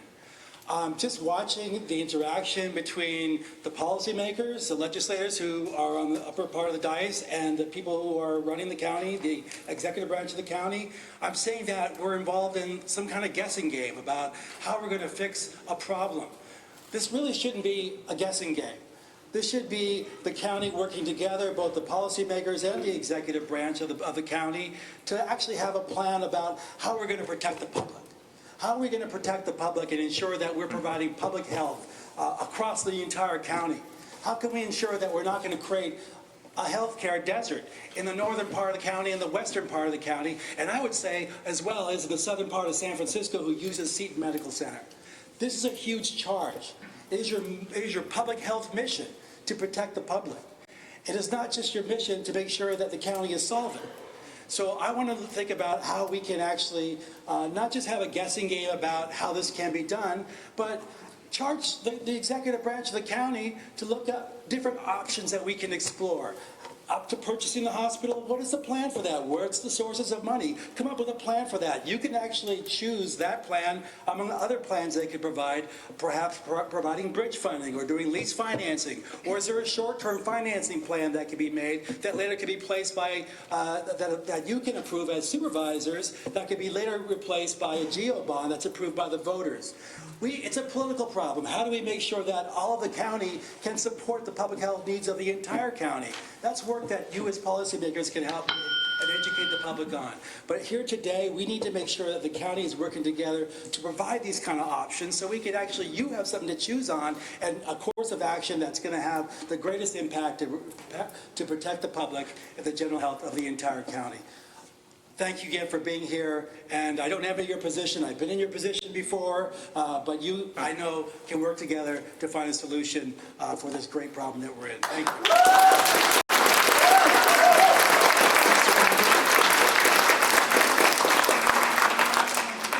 I have have 8 more speaker cards. I'll call a group again now. John Avalos, Phoebe Minkler, Leanne. Oh, yes, excuse me. We have Phoebe. I don't have your name yet.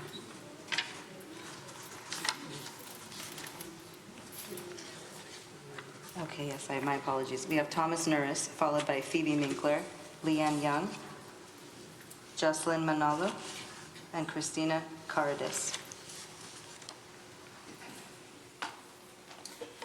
Good evening again, supervisors. My name is Thomas Nuris, and I'm the chairman of the board of directors of Seton Medical Center. I address you again tonight, but tonight we've heard so much more, and a lot of it's been repetitive. I thank you for coming down here and being part of hopefully what is going to be the solution. We've been dealing with this bankruptcy situation for 18 months and trying to find buyers. It's already understood and been said that the hospital has not been working financially for many, many, many years, and we know that. But I guess it's just human nature that we gather together to make decisions sometimes when our backs are against the wall.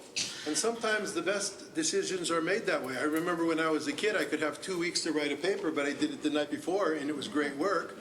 So let's do some great work tonight and going forward in the next few days.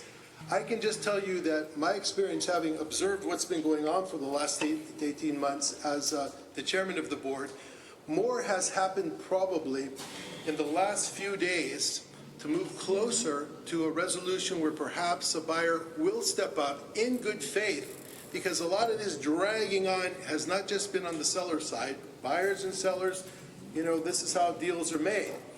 But now we are against it. And we all know who the stakeholders are.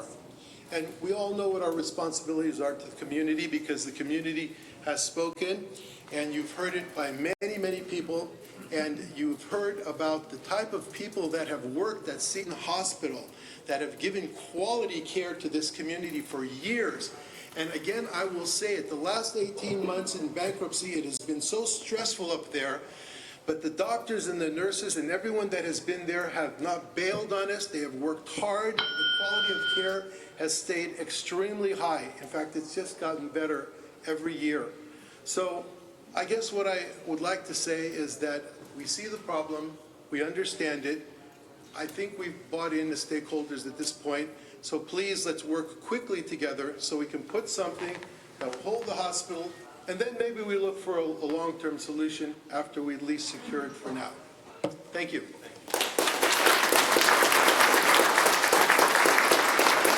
Next we have Phoebe Minkler, followed by Leanne Young. Good evening, ladies and gentlemen. Once again, my name is Phoebe Minkler. I'm a registered nurse in the intensive care unit at Seton. I've been there about 10 years now. And I don't feel like I need to reiterate everything that everybody has said over the last couple of nights, including myself, but just to drive home the fact that as a nurse, we are the frontline caregivers. We are patient advocates. We are responsible for directing, along with physicians and our allied healthcare workers, the care of patients. And currently, Seton Medical Center, we have 14 ICU beds. We actually have 28. However, we don't have the staff to staff 28 beds. We have an ICU upstairs and a CCU unit downstairs. They are a mirror image. So right now, we know there's a cruise ship with 3,500 people on it, sitting off our shore. We know some of the passengers have tested positive for coronavirus. The idea of shutting down a hospital that has currently 14 ICU beds with the capacity to actually run 28 ICU beds, if necessary, with the crisis that is here at our doorstep or beachfront, however you want to put it, is just something that cannot happen right now. I know there's enough money if everybody comes together and makes this happen. This is very personal to me. I'm actually not from California. This is my adopted home. I have no family in the state, but this is my home. I saw something similar happen to a hospital. Maybe some of you have heard of it, Hahnemann in Philadelphia. Same thing happened there. It was shut down. I was actually born there, so this is very personal to me, and I certainly do not want what happened at the hospital I was born at to happen at the hospital that I work at and that I love. I am a member of this community. I'm a taxpayer. I'm willing to pay more taxes because you know what? I'm lucky to have such an amazing career doing what I love with colleagues and friends and the community that we live in. So please allow me to continue to do that, all of us to continue to do that. Thank you so much for your time.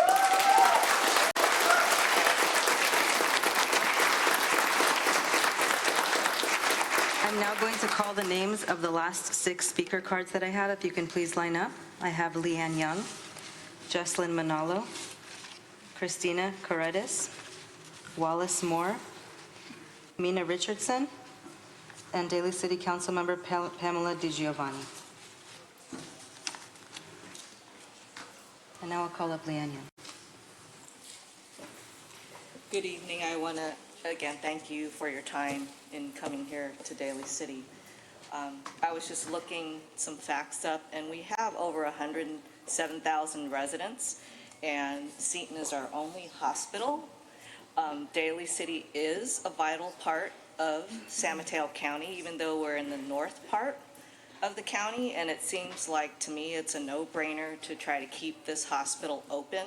It's a human right to have health care. And the county hospital is all the way down in San Mateo. So if you lived up here and you didn't have a hospital to go to and you had a heart attack, you definitely would be dead by the time you got to San Mateo. That's all I can say. So to me, it's like, unless you live in Daly City, I don't think you realize that, you know, we're not in the rural area. And, you know, there's a lot of people who live here, and so I feel like it's life or death. It's in your hands, and I'm wondering what are the other counties doing, or what have they done to keep a hospital open that was in threat of being closed? And it's just making me think, you know, what 18 months already that this has been going on. What has the business plan been? And why are we at this point after 18 months? What else could have been put in place? Again, this is human lives. You know, human lives are at stake. And I don't even know if there is a requirement that you have to have a hospital within so many miles, you know, of it, when you live in a city or within a county, but I feel like the state, the county, and the city's officials need to work together to find a solution. Thank you. Next we have Jesslyn Manalo, followed by Christina Corredes. Good evening, supervisors. First and foremost, thank you for taking the time out to be here and to have a full board, whether teleconference or here present here in Daly City. As you've heard from community members, this is an urgent matter, and to have you come here for an emergency meeting is huge. But more importantly, we know that the option of closing Seton Hospital is not an option. And we look to you as our San Mateo County leaders to see what you can do. It's huge that you've laid out, you know, the options or particular options, but what else can be done? I mean, it was said earlier today, to close a hospital or to not help try to save it is detrimental to lives that are in the hospital now, but also lives in the future. So I am hopeful that as San Mateo County leaders, also representing, you know, me as a resident, that I'm hopeful that you'll look at these possibilities. Is there a possibility to purchase the hospital? Is there a possibility to provide funding in order to meet the gap? I'm laying it all out to see what can be done. I think it's a collaborative effort. Earlier today, the mayor mentioned where we are at in future ways to sustain the hospital. But where we're at today, right now, in this moment, is we need to keep it open. So we look forward to working with each and every one of you. Let's keep Seton Hospital open. We need to keep it open because there's lives at stake within that hospital now and the lives that need to be saved during this pandemic. Thank you.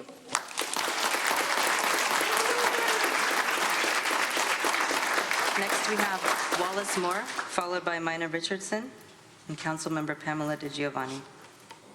Good evening, gentlemen. My name is Wallace Moore, and I represent the Jefferson Elementary Personnel Commission. I'm not here in that capacity tonight. I'm here as just a citizen. And I'm also the member of, Robert will tell you, I'm also on the Oversight Committee for Measure K. So I'll be looking strictly on that side and ensure that we have monies for the hospital. Seton Hospital holds a very special place in my heart. Why? My daughter had an emergency and was taken to the Seton Hospital. Even though she didn't make it, they worked tirelessly to ensure. That was 24 years ago. The Daughters of Charity, the nuns, helped myself and my wife sitting there. I feel emotional about this right now. This hospital has to stay here because there are a lot of lives at stake.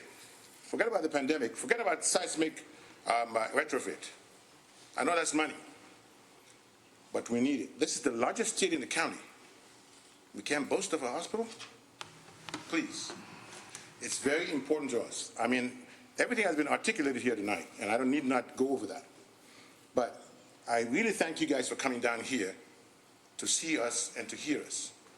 Because trust me, I've been in that seat before when we had the Juniper Syrup corridor open. And I used to take questions and people firing at me. I know what it means, trust me. But temper justice with mercy here. Please think about us. There are three kinds of people in this world. Those who make things happen, those who just watch things happen, and those who say, what happened? We are counting on you to make things happen. Please, we are counting on you to make things happen here. And that is to save the hospital. Many of you might not know, but this is David Canepa's hospital where he was born. You can see the reason why he's very passionate about it.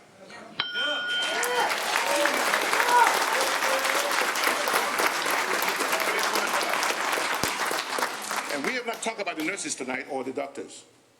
When they talk about it, people say, well, you just work there, so you're supposed to talk about yourself. We say they are good, and they do a fantastic job. Keep them here. Let them not go anywhere else, please. Thank you.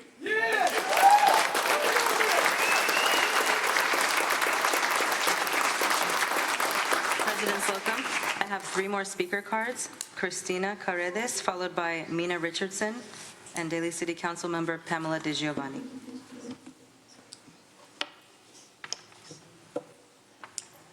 Good evening, Mr. President, Mr. Vice President, and fellow supervisors. I've worked at Seton Medical Center for 24 years. I have assisted our fine physicians in saving multiple lives of our patients. I work in the radiology department as an interventional radiologic technologist. I was born at this hospital. My father was a longtime resident of Daly City. He moved here in 1945 before the freeway was built. He still lives up the street. My grandfather was a World War II submariner. He also lived in Daly City until the day he died.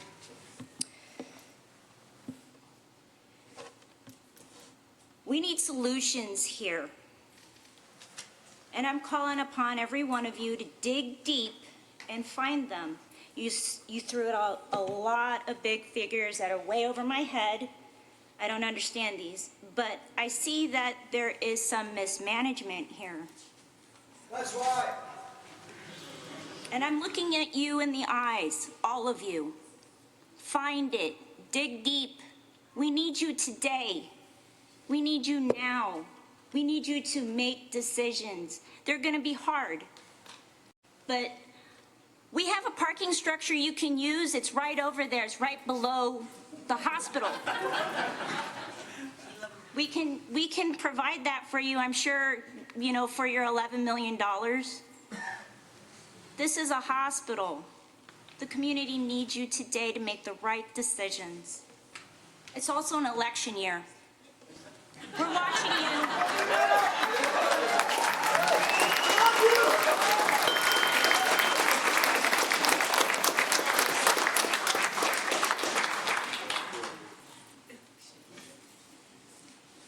Good evening, Board of Supervisors. My name is Mina Richardson. I'm a member of the governing board for South San Francisco Unified School District, and I want to just give you a little background that two schools, Skyline Elementary School and Juniper Serra, are in Daly City as far as our Unified School District. Even though we're in South San Francisco, we take care of the children. I haven't heard much about the children, that they would be impacted severely should they have an emergency that requires instant first response services. So I'm asking all of you to don't forget the children. It's time to throw a Hail Mary pass to Mark Zuckerberg. Let's offer him, give him an offer we can't refuse. He's got some deep pockets. Thank you.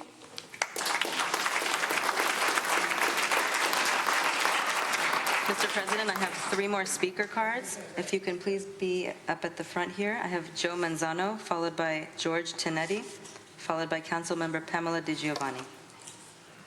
Good evening. Once again, we stand here together. Thank you for listening to me. You've heard the testimony. Wednesday, you heard the testimony today. Just how significant this hospital is to not just the community of Daly City, but surrounding communities as well as the southern part of San Francisco. I urge you that your vote in favor of supporting this hospital is not only crucial to the community, but also to lives. Your vote is all about life and death. There is nothing more simple than that. If this hospital closes, it closes. There is no, how might we say, there is no way to bring back the dead. Your vote is everything. I urge you to vote with conscience, with heart, and conviction, not by your budgets, not by your red tape, not by your policy making. I urge you with compassion, please support this community. Please support this hospital. Thank you.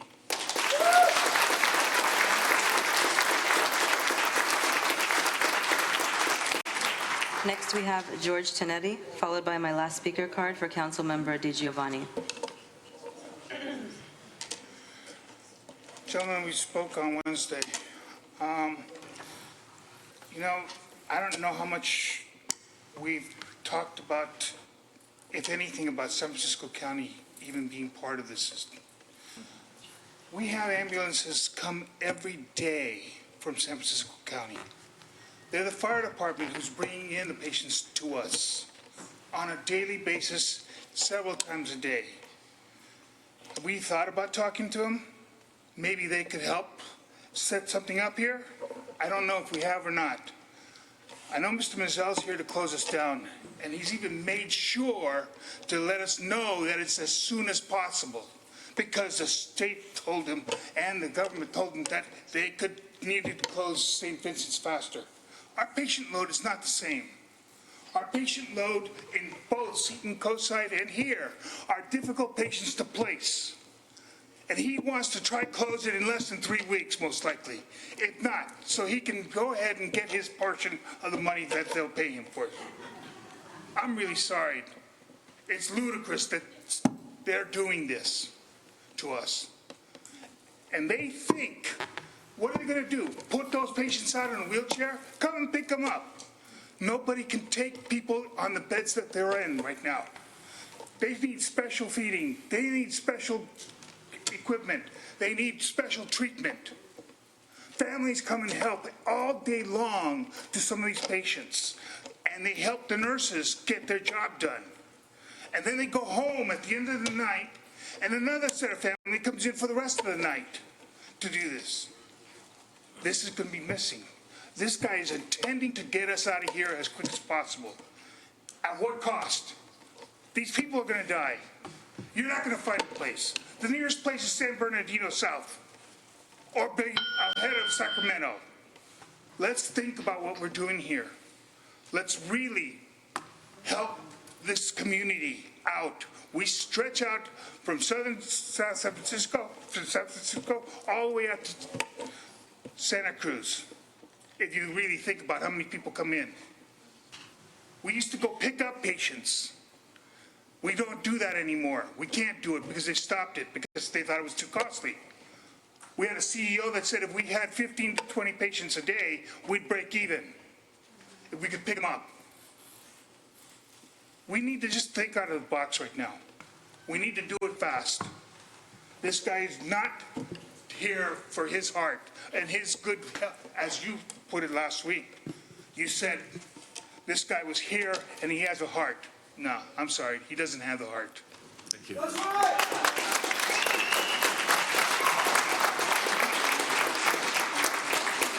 Before we call up Councilmember DiGiovanni, I just wanted to ask the board chambers in Redwood City if we have any speakers for public comment. Redwood City, chambers? can you hear us? Hello? Do not have any public speakers, Mr. President. Thank you. No public speakers. Okay. Councilmember DiGiovanni? Okay, thank you. Followed by Councilmember Raymond Buenaventura.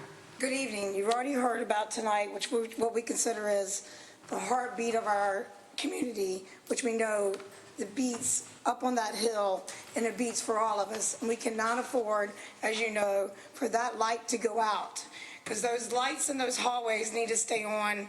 A lot of you have been great heroes in our time and made hard decisions. And I want to tell you that working in coordination with our firefighters and our police, when they bring the patients to the ER and they transport them, and our 92, again, is the busiest in the county. I can't even tell you that the calls have doubled. And these people, these courageous nurses, these doctors still stay there past their hours and receive the patients. And I know that from with our firefighters and our police.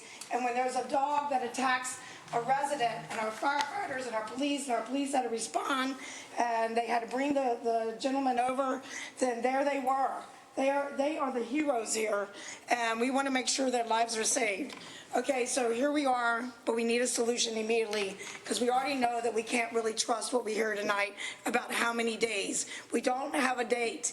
We need Gavin Newsom to do a stop order. We need our AG. We need all of you at least to do that.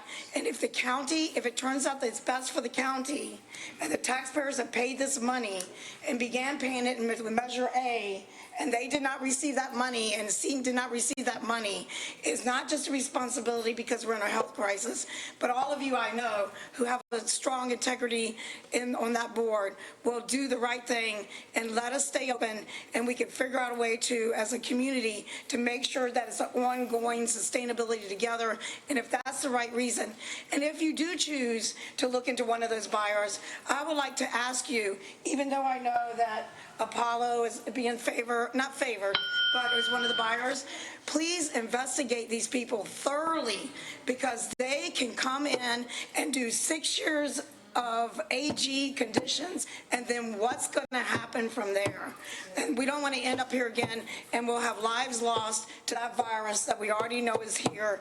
And my condolences to the nurse who lost her friend. So this is just the beginning, and I know we have to save lives, and let's do that tonight so that our community can sleep tonight, and we know that lives will be saved. Thank you for the board. Thank you.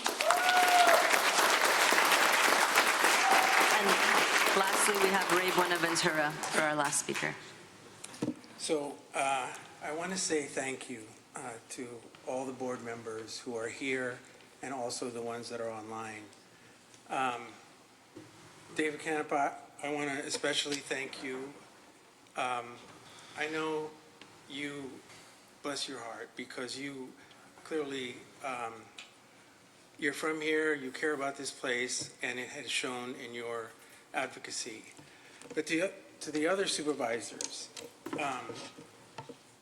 we haven't really asked for much as a city from you.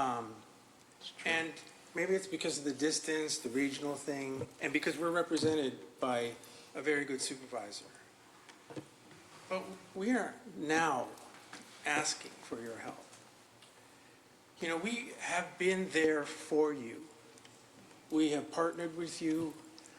When Supervisor Horsley asked us for affordable housing to get back into the HEART program, we did. Supervisor Pine, when you asked us to be involved in the clean energy and the sea level rising, we did. Supervisor Slocum, we know how much you care about the veterans, and we have a veterans housing project that's just going to be opening up and having so many of our veterans that are going to rely on this kind of care. So we're a good partner, and we do try to do things as a city to sustain ourselves. We try to be independent, and we do the best we can. We can't take this hall right now, and we need your help to do it. And I know how this works. We need 3 people. And we know we have Supervisor Canapa, but we need at least 2 others to help us move this hall. And again, this is going to make a difference in a huge number of lives. And you might not see it because of the geographical thing, which I don't blame you, but I'm hopeful that the stories that you heard, and not the arguments, because you can argue back and forth, whatever, but the humanity in keeping this hospital alive is what we need to have. Thank you for coming here. It shows that you care. Some of you have traveled great distance, and the fact that you're even having a meeting here is tremendous. But we'd like you to take that extra step and commit to an action plan, and hopefully come together so we can all save this together. So thank you. Thank you.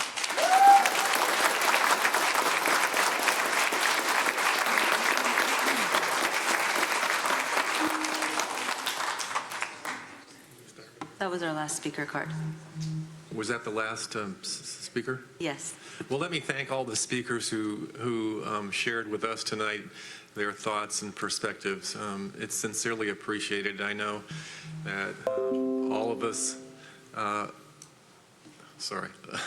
listened intently, and the stories were moving, and your patience with us here on the dais is appreciated.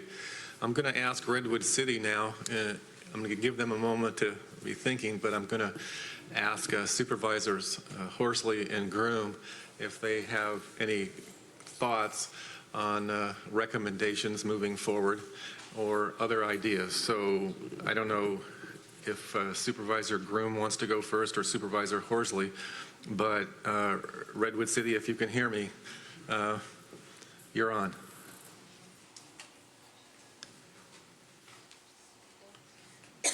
Hello? They can't, okay, they can't hear in Redwood City right this second.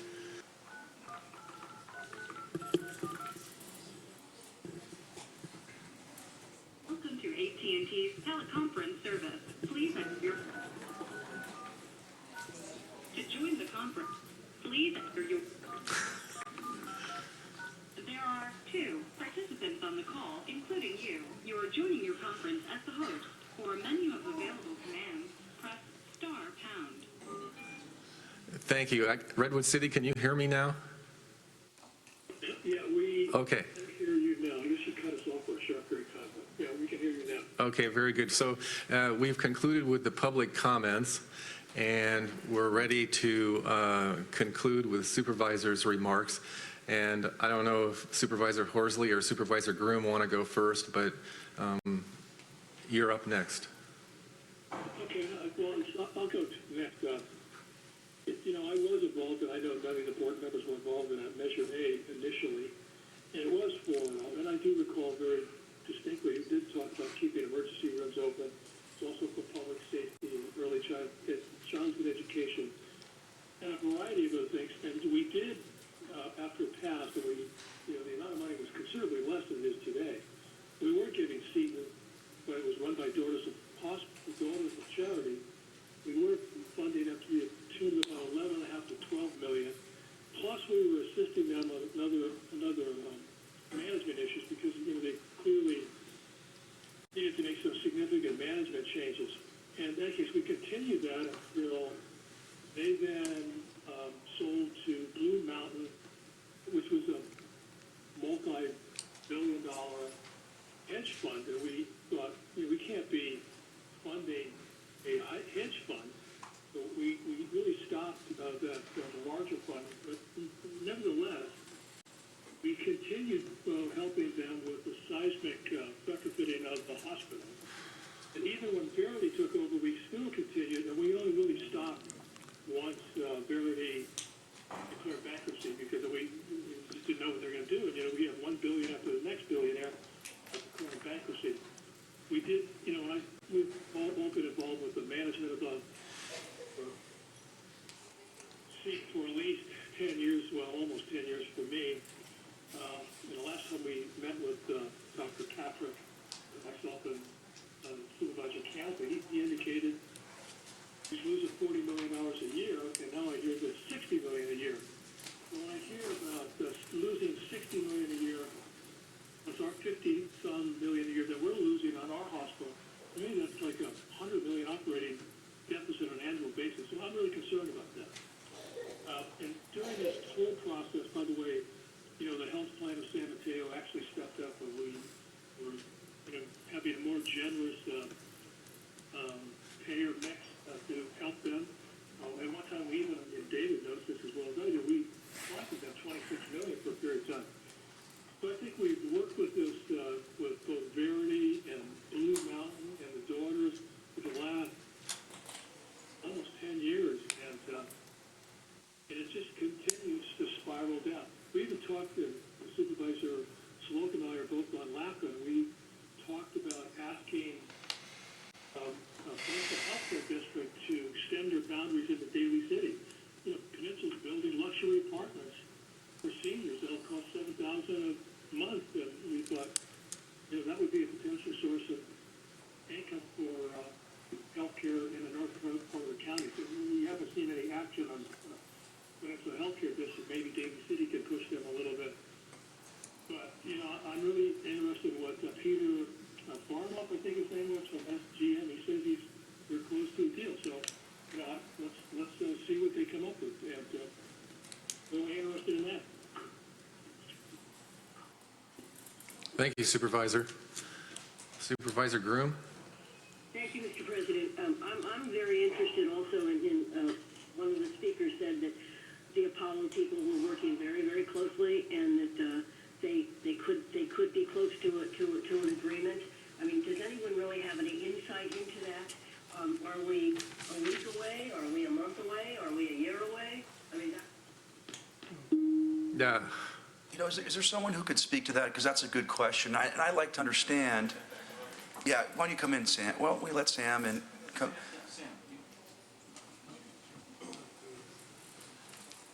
Sam? Yep, so the question is, how far apart are we? So I tried to answer that Sam, earlier. excuse me. I'm sorry. We lost a connection, and Supervisor Groom asked the question. I'd like to get her back on the line so she can hear your response. Welcome to AT&T's teleconference service. Please enter. To join the conference, please enter. There are 2 participants on the call, including you. You are joining your conference as the host. For a menu of available commands, press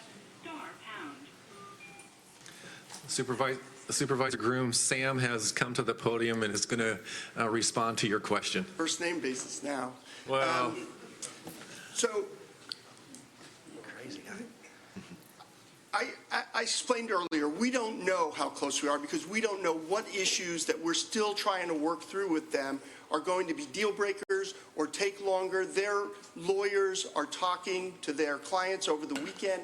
We have calls, we had calls all day today. We met yesterday. We have calls coming up over the weekend. But what I can tell you is that we lose, Dr. Perez said $10 million a month. That isn't correct. And by the way, there was a discussion of transparency, and one of the legislative assistants asked me about our losses. We file monthly operating reports for every one of these hospitals in the court, available to anyone, and it shows every penny that is spent. So if people want to see where the money goes, we file public records every month. We're the most transparent hospital you can have. So we lose $5 million a month. If the county really is interested in preserving options, keeping this hospital alive to either close a deal with some other buyer or for it to explore its own options to acquire the hospital, the way to do it is to help us with the losses. We lose $5 million a month.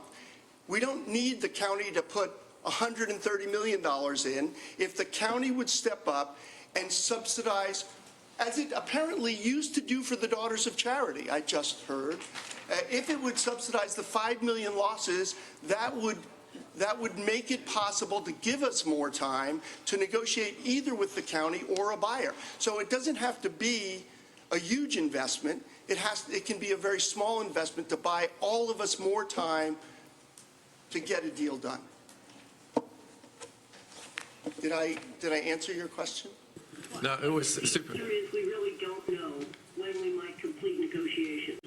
No, but the answer is if you want to make sure there's enough time, help us with the losses that we suffer every month right now. Subsidize us the way you used to subsidize the Daughter of Charity to give us time to make sure there is a deal. Thank you. Is it all right, Mr. President, if I make a comment now? Yes, go ahead. Thank you.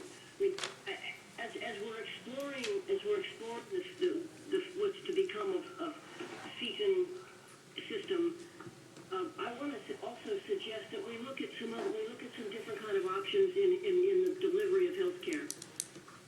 As we know, the vast majority of all health care now is delivered in an outpatient way. Very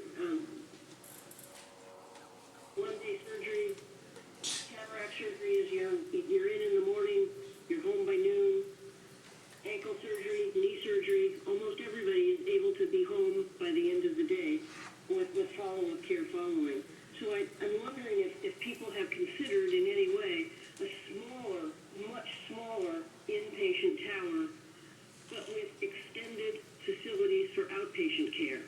We have a Daly City and a South San Francisco clinic that seems to me could be used in partnership to provide those outpatient services, not unlike what we do at the Fair Oaks Clinic in North Fair Oaks, where the good quality care is delivered on an outpatient basis, but the Stanford Hospital is close, Sequoia Hospital is close. So I just wonder if anybody is exploring different ways of delivering health care as we try to solve and keep quality health care available in the North County. Thank you for the question. Supervisor Pine, go ahead. I could answer that. That's okay. Yeah. Current status of medical care at this time is this would not solve. You got to speak into This would not solve the issue that's occurring right now. Yeah, she's right that people are moving towards an outpatient care, but you can't treat the coronavirus emergency, as an outpatient. The ventilators aren't treated in an outpatient scenario. Sir, I didn't say that. I said that we would have a smaller, downsized inpatient care, but since most of the care is now delivered on an outpatient basis. Well said. We don't. Well said. Well, Sequoia built a hospital with 125 beds. They downsized, and now they need another 25 or 50 beds because they're finding out they can't do all their knees and hips as an outpatient. Patients are bouncing back, and Medicare doesn't like that. The second answer to that is, sure, As you know, Seton is licensed for 350 beds. 122 of those beds are for SNF beds, so we couldn't throw those people out. We could, however, downsize to about 150 beds. Currently, it costs $1.5 million per bed. So if you do the math, it's about $200 million to build that 125 or 150 bed hospital. So those are great ideas for down the road. And the idea of this new company, by the way, is to continue to keep the main tower and change that to what they call an LTAC, and then build a new facility, 125, 150 beds. But that's a long-term project. Currently, we're dealing with this crisis that can be solved for, now he's saying $5,000 a month? $5 million a month, $5 million a month. So they're asking, and by the way, the Attorney General would give an expedited review. Why? Because they know this current buyer. They know the track record of this current buyer. Okay, thank you. Can you state your name? Can you state your name for the record, please? Yeah, so I'm Dr. Robert Perez. I'm president of the medical staff at the hospital. Thank you.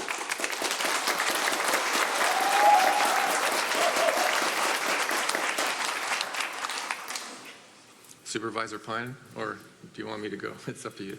I can go. Go ahead. I want to thank everyone again for being here, both on Wednesday night and tonight.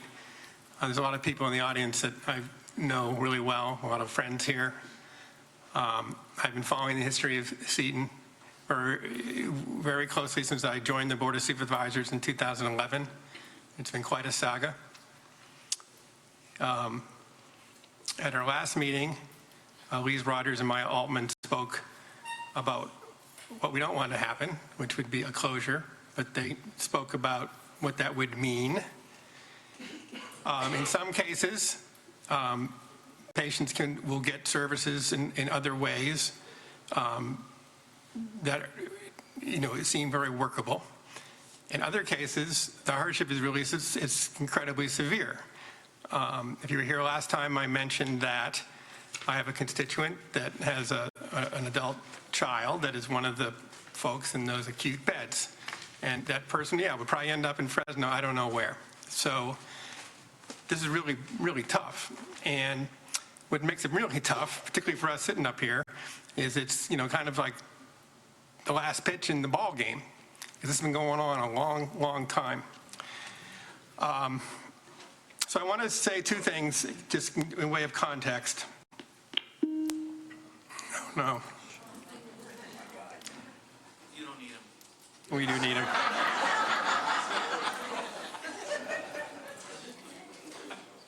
Why does it keep going up? I don't know.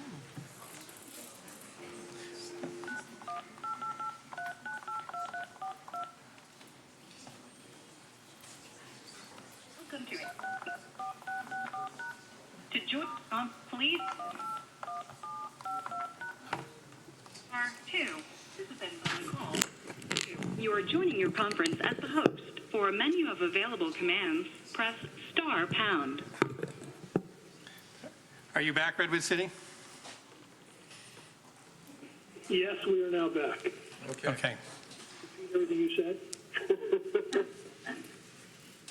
So again, at the last Wednesday's meeting, we heard about what it might look like if there wasn't a Seton. I don't think it's accurate to say it would be a medical desert, but I do understand, as I've spoken, that this would not be a good thing. So there's two things in terms of context that I just need to kind of share. I want to speak a little bit about our health department in a little more detail. We are now looking at, as you've heard, at $57 million in cuts, $8 million of which we haven't addressed. We are hoping we can get $30 million in new revenue, which I think is a stretch. So under the current plan, this is happening right now. We're going to eliminate 130 positions, 80 of which are filled.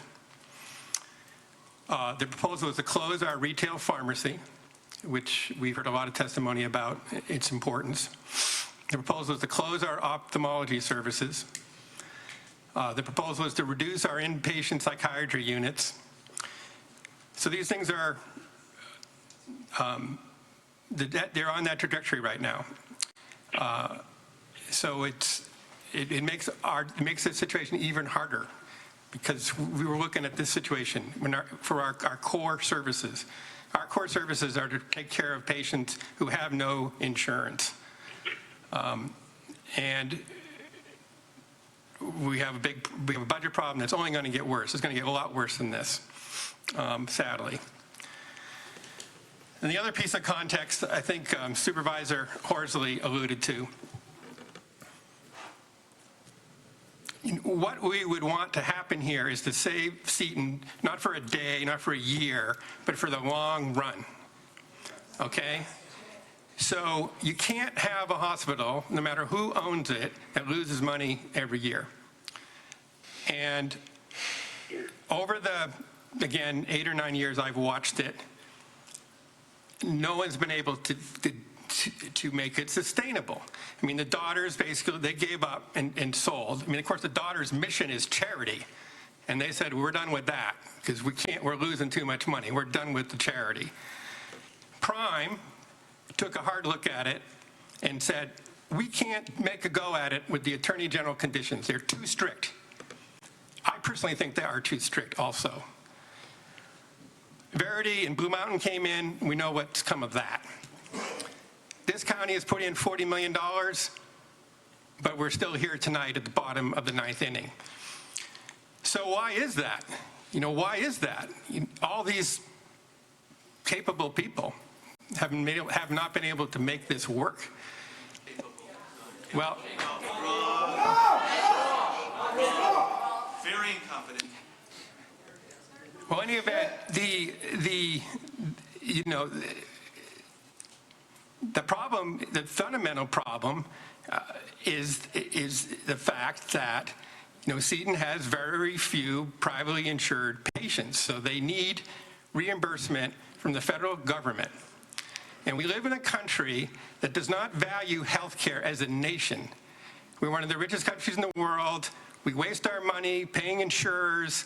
We pay something like 17% of our GDP to health, while other countries, Western civilized countries, pay half of that and have much better results.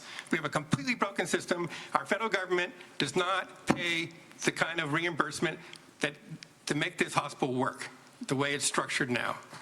So, okay, so those are just by way of context.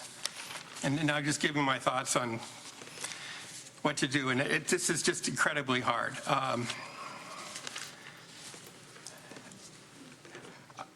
I'm just going to be honest and frank. I can't support this county buying this hospital. All right, yay. To buy the hospital, we have to pay the acquisition cost, we have to pay the seismic cost, and we have to deal with a $60 million deficit. And that I believe we cannot do.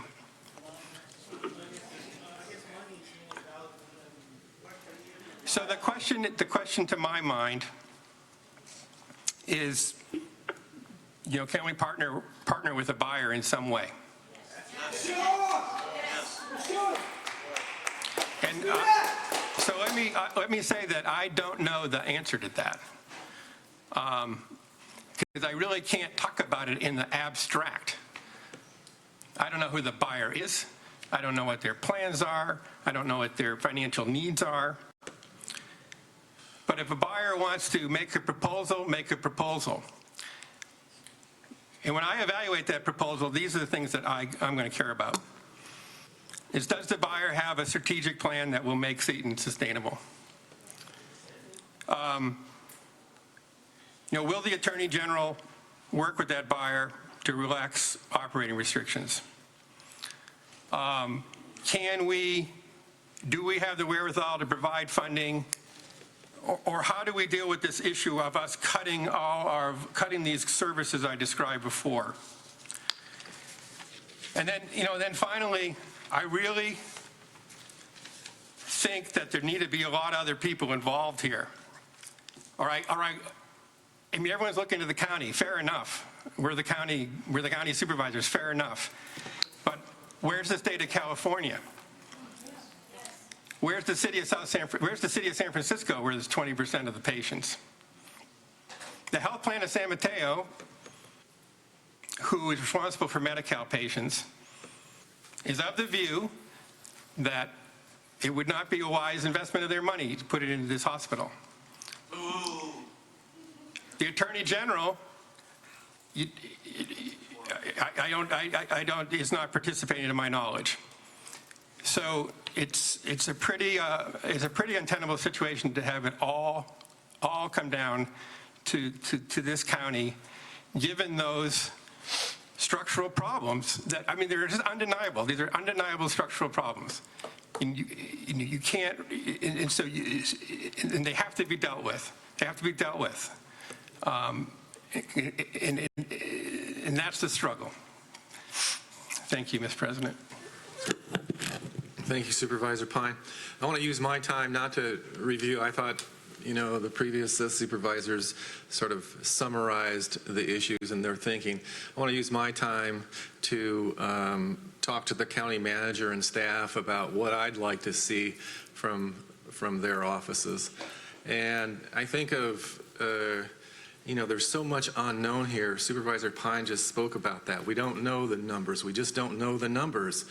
And how do you make an investment when you don't know any of the facts or any of the numbers? So I think that speaks to Supervisor Canepa's call in his letter that he read earlier, which was to say we need transparent negotiations. The county needs to be involved, because right now, we receive very little information about those negotiations. Now, I realize that from a lawyer's perspective and from our bankruptcy lawyer's perspective, that may not be possible, but I think that's part of the problem is we don't know what's going on, what's being said, who's promising what, and it's just, in my mind, very vague and it's not known. And so, I would just emphasize the statement that Mr. Canepa made about the transparent negotiations and including perhaps the county. But getting to the county manager and to our staff, I think the supervisor from the 5th District and the very capable vice president went through this, great list of the monies, 10 million in pension obligations, 47 million, 9.1 million in Measure K, 6.9 in Seton Earthquake, 1.8, 40 million in ERAFT, 15. Anyway, we get the picture, right? And so what I'd like to ask the county manager and staff to do is spend the next day or two, okay, maybe a few days, but to go through those numbers, verify those numbers, and then look at if it's financially responsible to, I mean, I know there's a cost to the 10 million on pension obligations as an example. There's a price to pay if we were to take that 10 million or 5 million or whatever number, there's a price to pay for doing that. But I'd like the analysis done, because right now, while the supervisor gave us a good rundown and Mr. Mankia gave us a great presentation, I'd just like to, number one, verify these numbers that we reviewed tonight, and then secondly, have some sort of conversation, recommendation, discussion about, well, in each of these categories, what options do we have to look at that money? And maybe there are none. I don't know at this point, but I would just like to have more data, more information about the negotiations and about the list of monies that we went through earlier. And then I think that, maybe, I don't want you to take this the wrong way, but maybe Supervisor Canepa does call on Mark Zuckerberg to have Zuckerberg Hospital 2 here, or venture capitalists, or Google, or Facebook. I mean, we wait a second. We need more people in the tent, I think, is what I'm trying to say. As well as the county. Daly City presented some good information, and I just would ask that we spend a couple of days to go through those numbers and verify and really give us some quality input on what's possible. So that would be my 2 cents. President Slocum, I'm happy to do that. Happy to work with the buyer and seller to see what the situation is, and we'll do an analysis of the I numbers. mean, we're at a real disadvantage because we don't know what's going on. Well, right now, we have no idea what No idea. number that So, they're trying to you know, solve. being asked to write a check, but we don't know the terms and conditions, and we don't know, we need more information. Absolutely. Thank you. Supervisor Canapa. You know, my thought is, I think these are some good suggestions, but I think time is of the essence. We're on the verge of the hospital closing. Before I get into my closing remarks, I want to say a couple things. We continue to work with San Francisco. Gordon Marr's office is involved, is engaged, and so I don't want anyone to to leave this meeting and not to think that San Francisco is a part of it. I also want to say it's a team effort in putting this all together. I think Mayor, Council Member Buenaventura, you know, your words were very moving to me. And I remember the heart funding. I remember Horsley, you know, asking about the heart funding, and I remember Dave Pine asking about the water resiliency. And even when the city's budget was tough, you stepped up. That meant a lot to me because I asked you and you did that. Let me just say this. Maya Altman here is with the Health Plan of San Mateo. The Health Plan of San Mateo plays a critical role in this. A critical role. So the county is not alone. You know, I was able to work with Maya in the health plan to have, I think, pretty favorable rates. But if you remember, Maya remembers this several years ago, we gave Verity a $20 million loan through QUAF funding. So I think, you know, the Health Plan of San Mateo, which myself and Mr. Callaghy sit on the board, I think the health plan can also assist. We're going to be pushing the board to do that. Let me say this. I think I've laid out the argument of where the money is.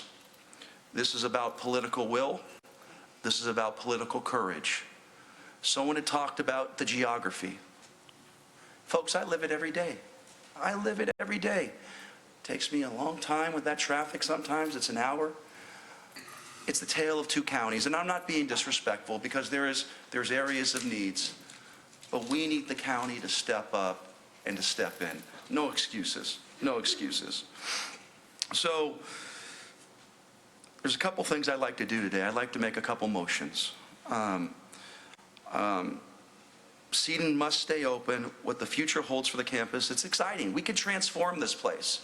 The city of Daly City, under the leadership of Mayor Sylvester, Jocelyn Manalo, Ray Buenaventura, Radas McBall, and his son, Pam DiGiovanni, has basically said that if it's a hospital use, that they would be able to develop around that property.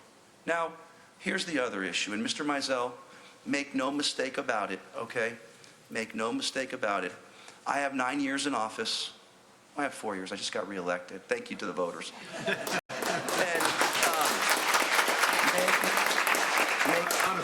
Make no mistake about it. Make no mistake about it. That property is set back. You put your little fences up. No one really sees them. So understand how a typical blighted property might work. In this case, it won't, Sam. So don't try to land grab us. You know, the other thing I'd like to say is I'd like to make a motion to direct staff to develop a plan showing all potential funding options for the purchase of Seton Medical Center and Seton Co-site.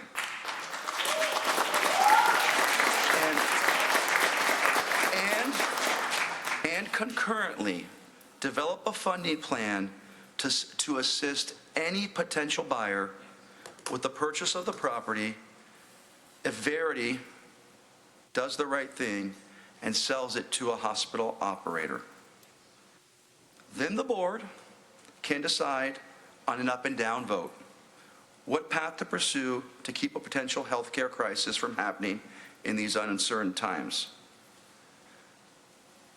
Through County Council, can you explain to us if I wanted to, and use the example of the rent control ordinance, if I wanted to put on an emergency ordinance, what's the time frame in doing so? I know we did it for the, we were dealing with rent control. Right. So if the board were to adopt an urgency ordinance, they could do it in one reading, and then it would be effective immediately. It does have to meet certain standards in law in order for it to qualify as an urgency ordinance in terms of jeopardy to health and welfare. Yep, and this would qualify under that.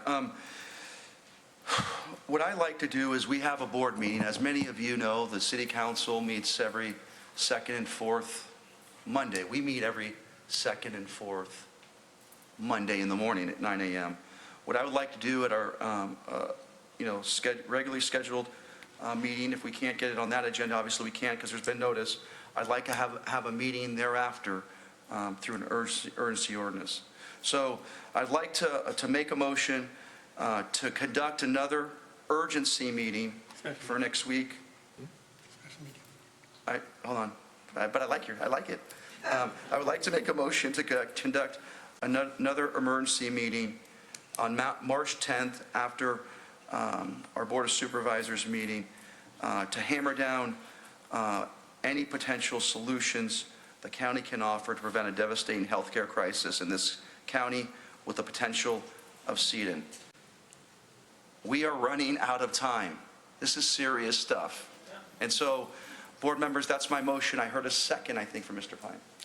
I think I was just clarifying that I think we were getting a little mixed up because at one point you talked about emergency ordinance. I think you're asking to have a special meeting, right? I'm asking a meeting where we're going to take action. We've had two study sessions. We need to program dollars or have that conversation, whether it's purchasing the hospital or whether it's providing gap funding. In addition, looking at the seismic. And so that's what I'm interested in the board taking action on those items. So I think, if I may jump in, I think you're, as a procedural matter, you're asking the board to schedule a special meeting on 24 hours notice that would follow the regular meeting next Tuesday, March 10th. God, you must be our attorney. Yes, exactly. And to address both acquisition and/or bridge funding options. And seismic, and the funding of seismic. And the funding of seismic. Okay. And so we would take action at that meeting. So that's my motion. Just a clarification, I thought we said we weren't going to vote on things tonight, but I might have misheard. So can I answer that, or do you want to answer that? We can't provide direction. I think the motion is simply to see if there's a majority of the board that would be interested in setting a future meeting, a future special meeting. Okay. Redwood City, did you hear that exchange? Redwood City?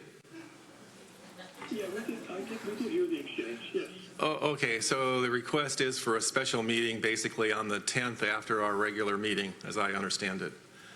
How do you want to proceed with that motion, Mr. Canepa? Well, he's made the motion. Yeah, maybe I can just ask a question of my colleague, Mr. Canepa. I just want to really understand, exactly what we're going to kind of do at that meeting. Well, I think what we're looking to do. What do you want to do at that meeting? I think it's pretty simple, right? It's a bevy of options. Do we purchase the hospital? Second is, once our staff works with the other potential buyers, clearly figuring out what is the distance in the bid and what we can do to bridge that gap. Colleagues, as I mentioned, and I hate to bring this up, we have, let me read this. Our total is about $115 million. And what we have, and this, I've laid that out earlier, we have the funds to do this. We have to take some action because this community out here is looking for a savior. And I don't know, I just think personally it would be totally inappropriate for us not to listen to the voices of not only Daly City, Pacifica, Half Moon Bay, El Granado, the whole county. I think these folks deserve a courtesy to at least have that item heard. And so that's my motion. There's a motion on the floor. Could I ask a question? Yes. Is it of the county manager?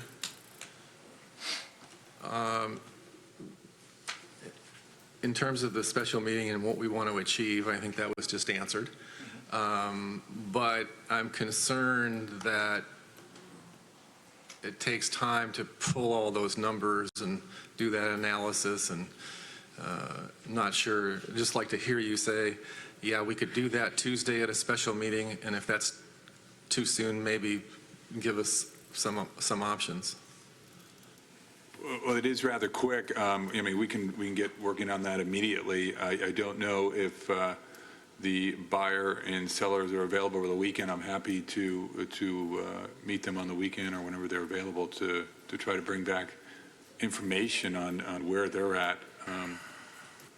But we'll work diligently to bring back as much information as we can if that's the desire of the board.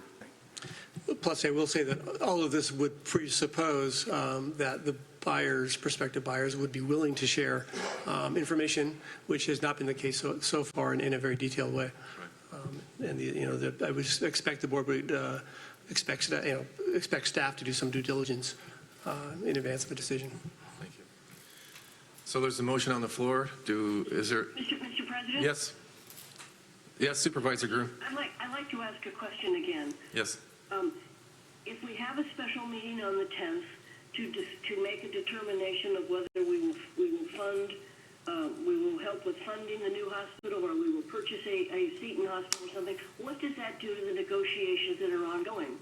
Don't we want to have those completed before we make a decision? So let me answer that. I think Mr. Mizell, as well as representatives from AHC, what they're saying is that there is a potential gap in the negotiations, and we need, through our counsel, outside counsel, to really sort of look at that. They're engaged. But the thing is, and Mr. Mizell made it very clear, that they could potentially close the hospital next week. And so we have till Tuesday. I think we need to sort of, take an action to show that we support this hospital. It's incumbent on John Byers, and it's incumbent on our council to make sure that they figure out what that number is. If I may, through the president, certainly that's one aspect of what you're requesting Tuesday is the gap analysis, and depending on whether they're willing to talk to us or not, we may be able to get that. What we would not be able to get is I believe numbers around the purchase of the hospital, because I would assume that would include operating costs, and we have no idea what that I don't think we can get it that quickly. So my understanding is, and this is through court documents, and correct me if I'm wrong, Mr. Mizell, but I believe the number was it 80 million, or is that stalking horse? Go ahead. Yep. Please, Mr. Mizell, add value to. Sam Mazel. So I don't want to go into specific numbers, but I want to make clear that the gap that I described earlier is not only financial. And I've talked about the $5 million a month. That's the real issue, because if you want more time, that's the immediate investment the county could make to buy more time for all of us here to make a decision. But the gap is also legal issues, risk that lawyers are evaluating.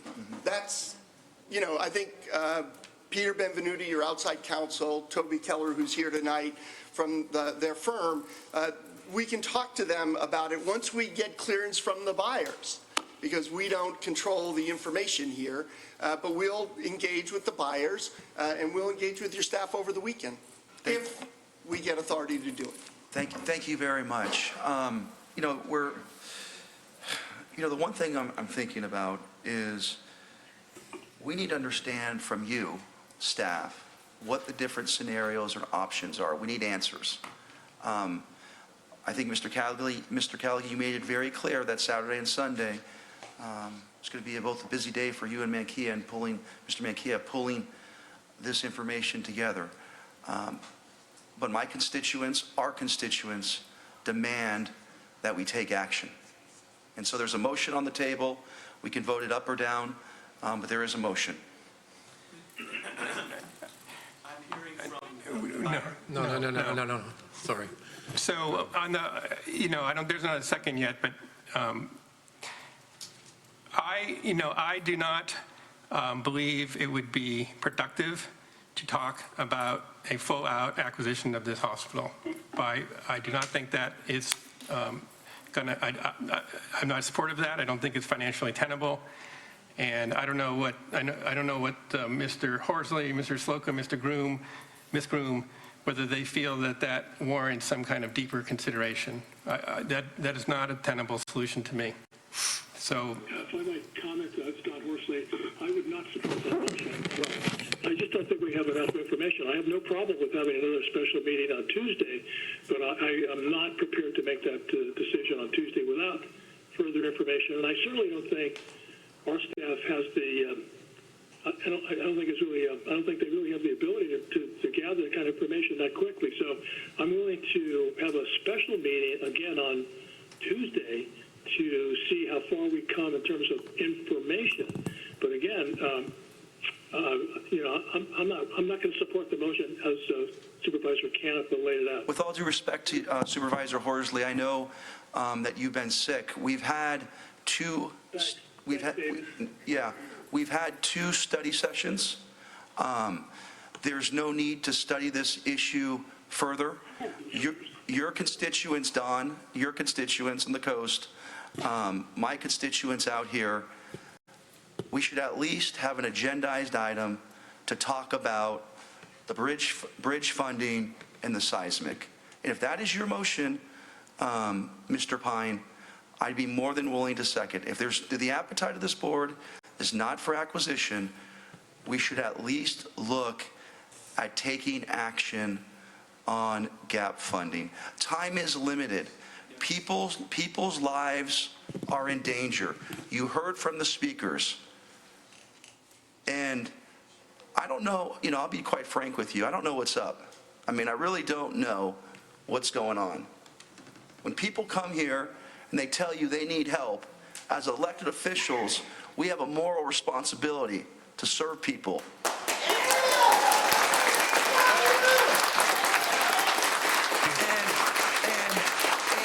Done, Mr. Chair. I'm not done. And, for us to sort of have this sort of attitude, well, hey, it should close, it really irritates me. Just really irritates me. Sorry, Mr. Chair. Thank you. Thank you. So let's see, where are we? Was that in the form of a motion? no, it wasn't a motion. No.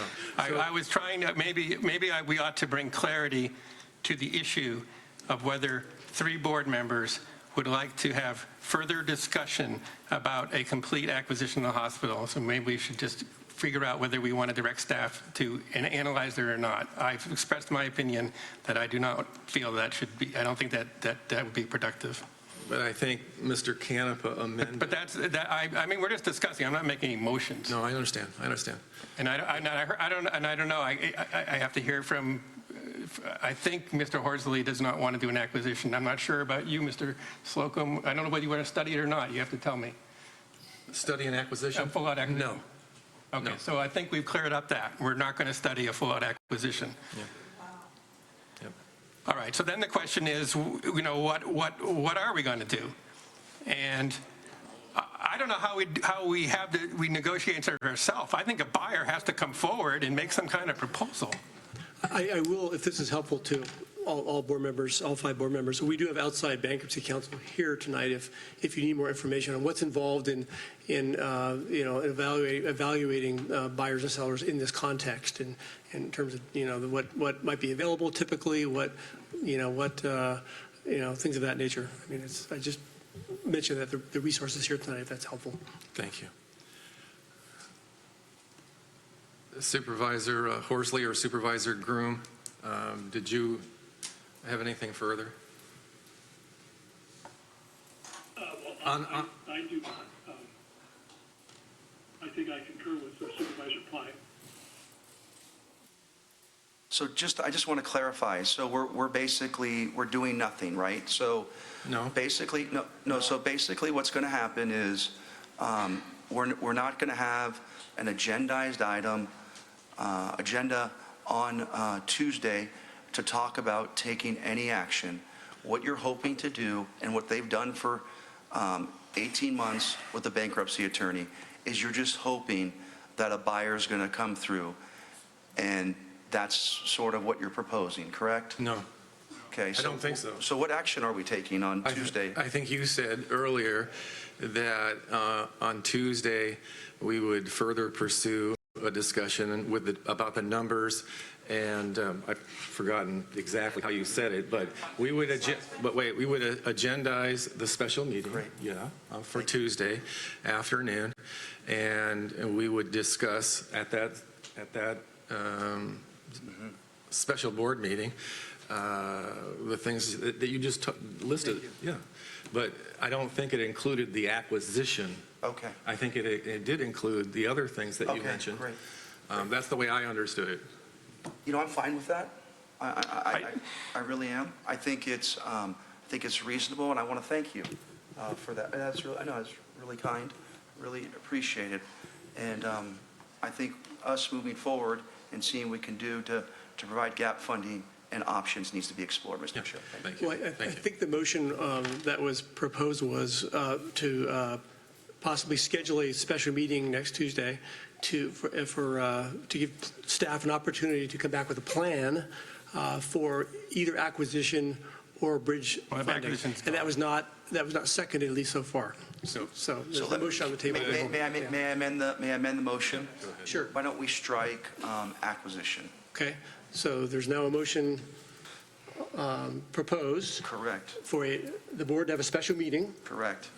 Tuesday after the regular meeting. Correct. Only takes 24 hours notice for staff to present a plan for bridge funding.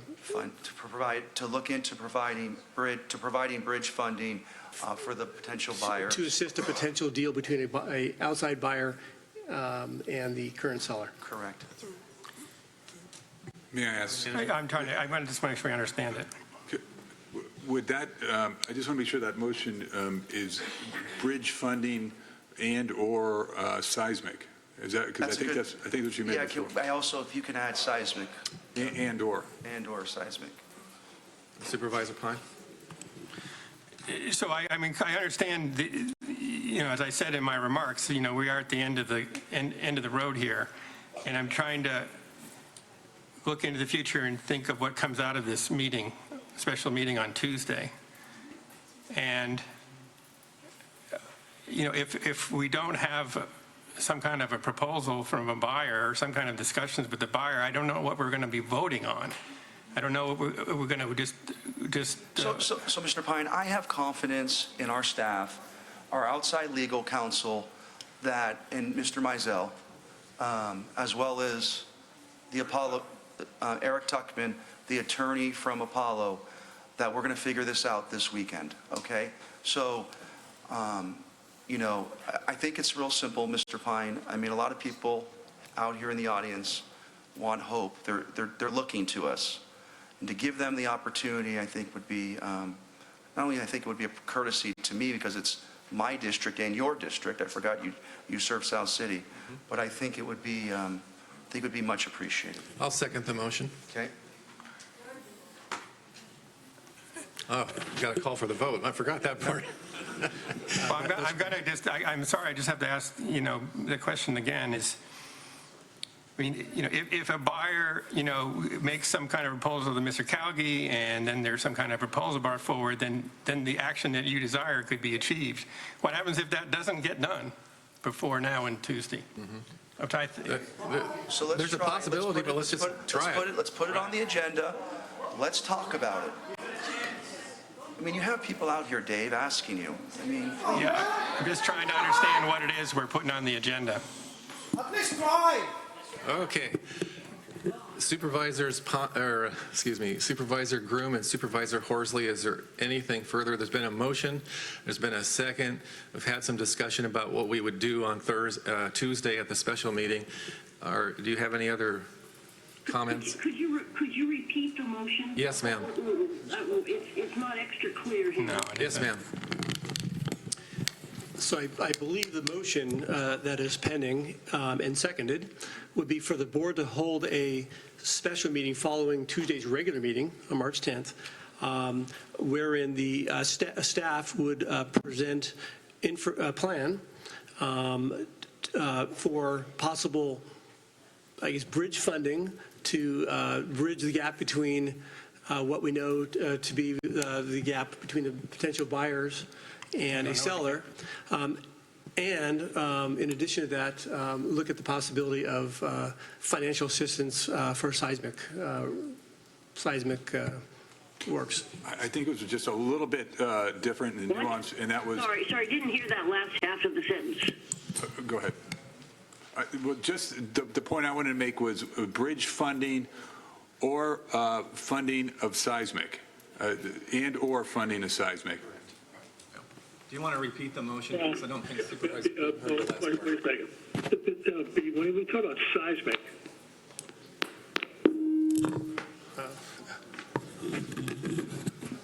We lost him.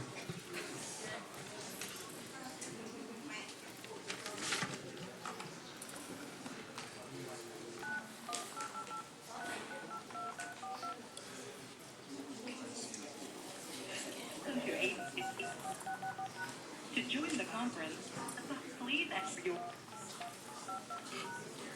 3 participants on the call, including you. Joining your conference as the host. Menu of available commands. Okay, Supervisors Groom and Horsley, we're going to repeat the motion right now, okay? let me just, you can do that, but first of all, on seismic, I just want to remember, what we were doing seismic before was about $5 million a year.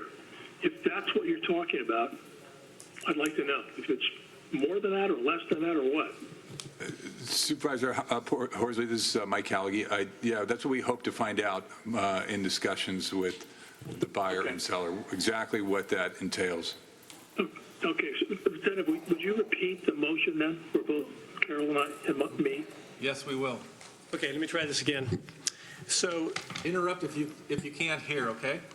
There's a motion on the floor for the board to schedule a special meeting on Tuesday, March 10th, that would follow the regular meeting, for the board to discuss and or take action on a staff plan to provide bridge or gap funding, we call it either one, bridge or gap funding, to assist in a potential purchase and sale agreement of Seton Hospital.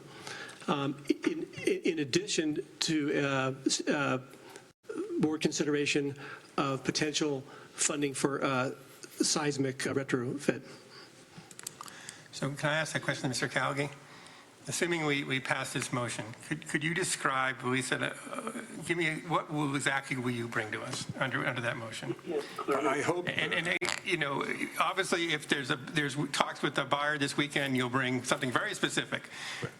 So what does this mean to you? What do you prepare for us under this resolution? I hope to understand, after talking to the buyer and seller, where they are in negotiations and if there's a gap in those negotiations, and bring that back to the board is one thing. I also hope to understand what the seismic considerations are on this, on Seton, and bring that back to the board on Tuesday. Then we also hope to bring back funding numbers to the board, looking at all the information that was articulated today. Okay, I think I'm starting to understand it a little bit better. And so thank you for bearing with me, Mr. Canova, because, we have these meetings and we really, as you know, we got to be really clear about what we ask them to do. You're always detail-oriented.